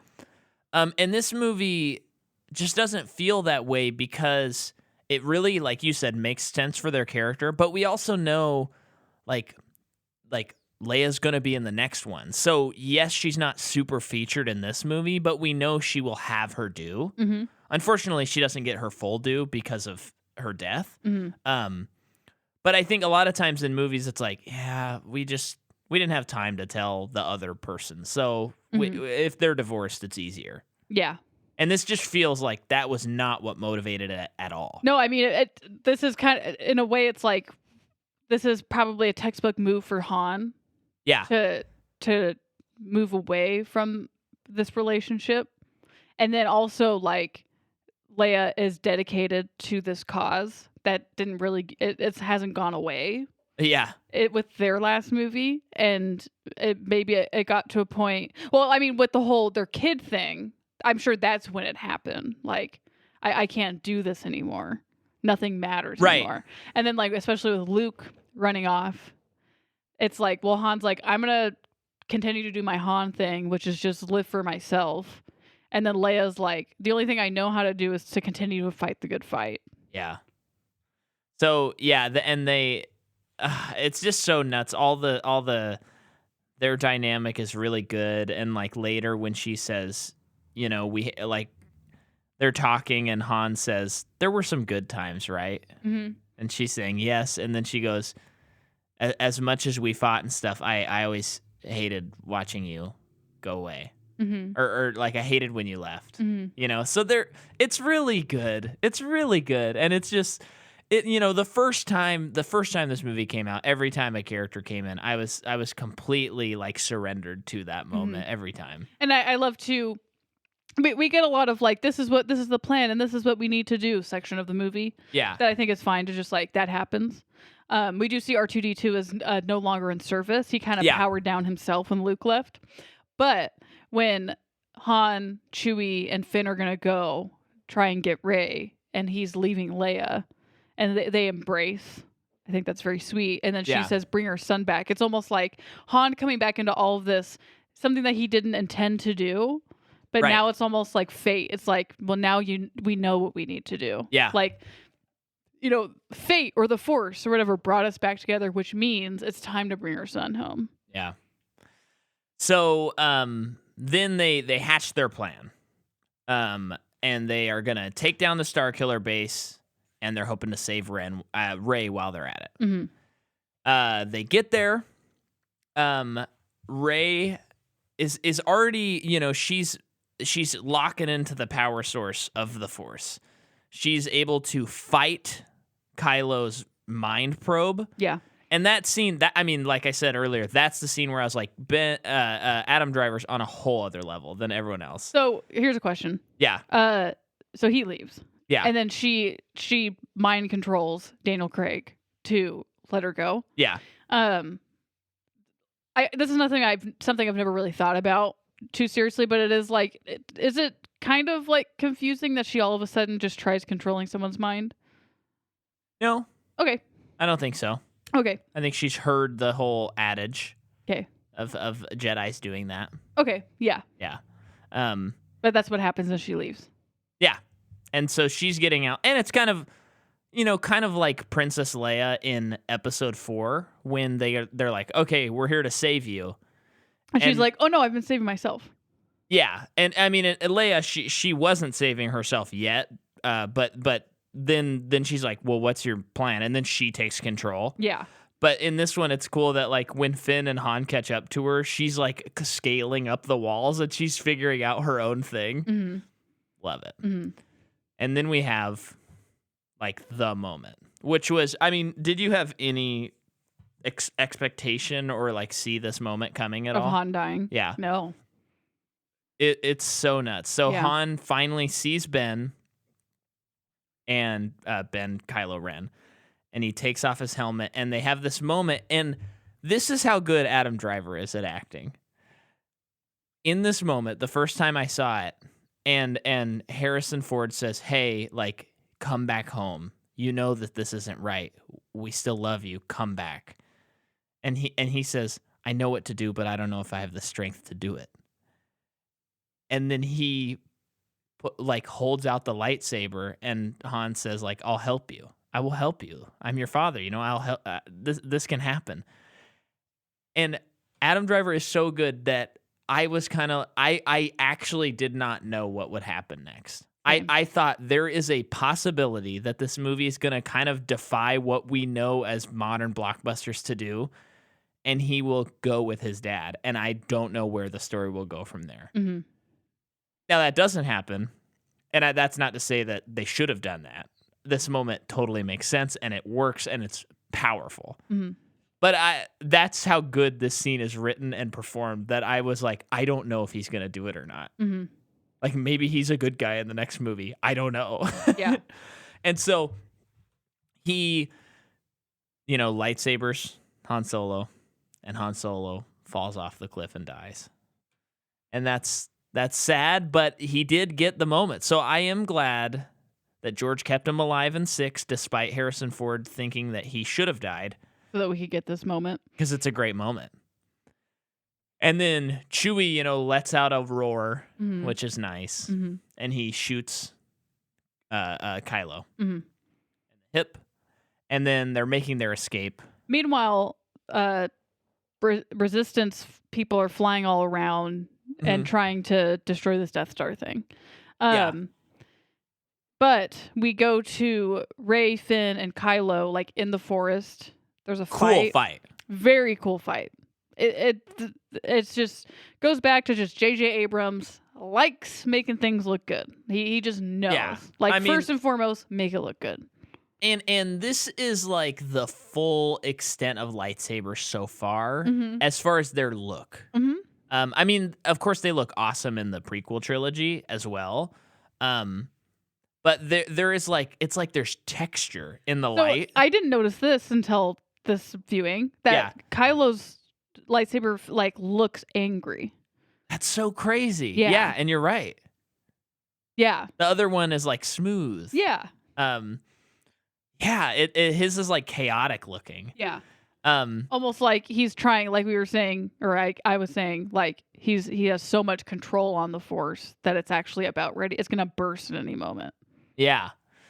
And just the reflections of it's dark, there is snow, and the reflections of the light and blue on everything just looks stunning. Yeah. Looks so good. And finally, like the planet is blowing up, like Poe Dameron has succeeded and they've succeeded. And they have this big long fight, and then eventually it gets to this moment where Finn is down, and then the lightsaber is off, and Luke's lightsaber is off, and then Kylo reaches out to get it, and then it starts wobbling, and he's not getting it, and he kind of readjusts his head like, okay, come on, and then it goes flying past him, and Rey grabs it, and then they fight for a long time. A good fight. Still, I will say, reigning supreme is the duel in Phantom Menace. But this is good.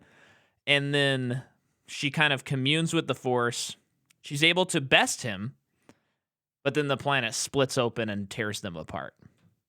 Gives him that nasty scar. Yeah. And then basically we go to the end where R2 wakes up. They find the map to Luke Skywalker.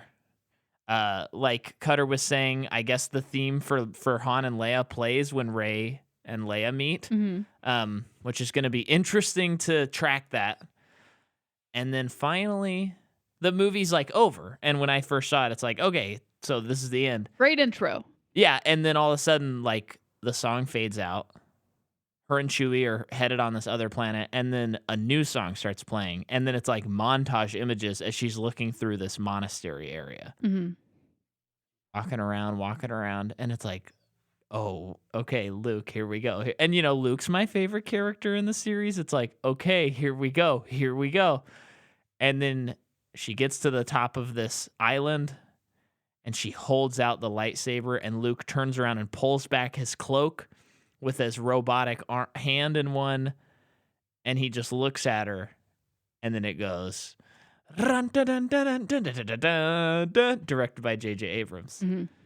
And I remember when this ended, I was like, can the next movie start immediately? Because now we got Luke. Yeah. Luke! And he looks so cool with this big beard, and he looks old so and cool. Oh man. So yeah, as you can tell, maybe you thought we'd come in with some hot take or something. Force Awakens rules. Yeah. Cut it some slack. I mean, I really think on you know, off the cuff, this is easily number 4 for me, but maybe number 3. I might put it above Return of the Jedi, potentially. Okay. But there's just a couple of, Yeah. you know, it's Return of the Jedi. Yeah. But I love this movie. Yeah, it's great. Let me see where we're at on. Well, do you have anything left to say? No. I am pretty exhausted from talking about it. I gave it my all. You really did. So this is the first Friday of August, Jordan. Wow. And that means that 2 days ago, we covered a movie on our Patreon called The Protector, starring Tony Jaa. So please go to patreon.com/MicahMcCaw and sign up for as little as $3 to listen to that episode and many more bonus episodes, including a watch-along of the Star Wars Holiday Special. But also, visit the episode notes and check out Kutter Callaway stuff. Yeah. I'm excited to check out some of that. He was a great guest. That was fun. Yeah. Next week, we have, of course, Rogue One, A Star Wars Story. Oh, I can't wait to rewatch that one. I've only seen it once and I loved it. One time, okay. And I'm kind of glad because it'll be Yeah. a really fresh rewatch. The last time I watched it, I ranked it real high in my Star Wars. I remember it being really good. And it's got Ben Mendelsohn and Mads Mikkelsen. Well. And it's got Diego Luna. Yeah. Talk about it next week. Thank you so much for listening, everybody. Thank you. And may the Force be with you. I almost said to infinity and beyond. Well, That too. We did just talk about that a few weeks ago, so. Bye.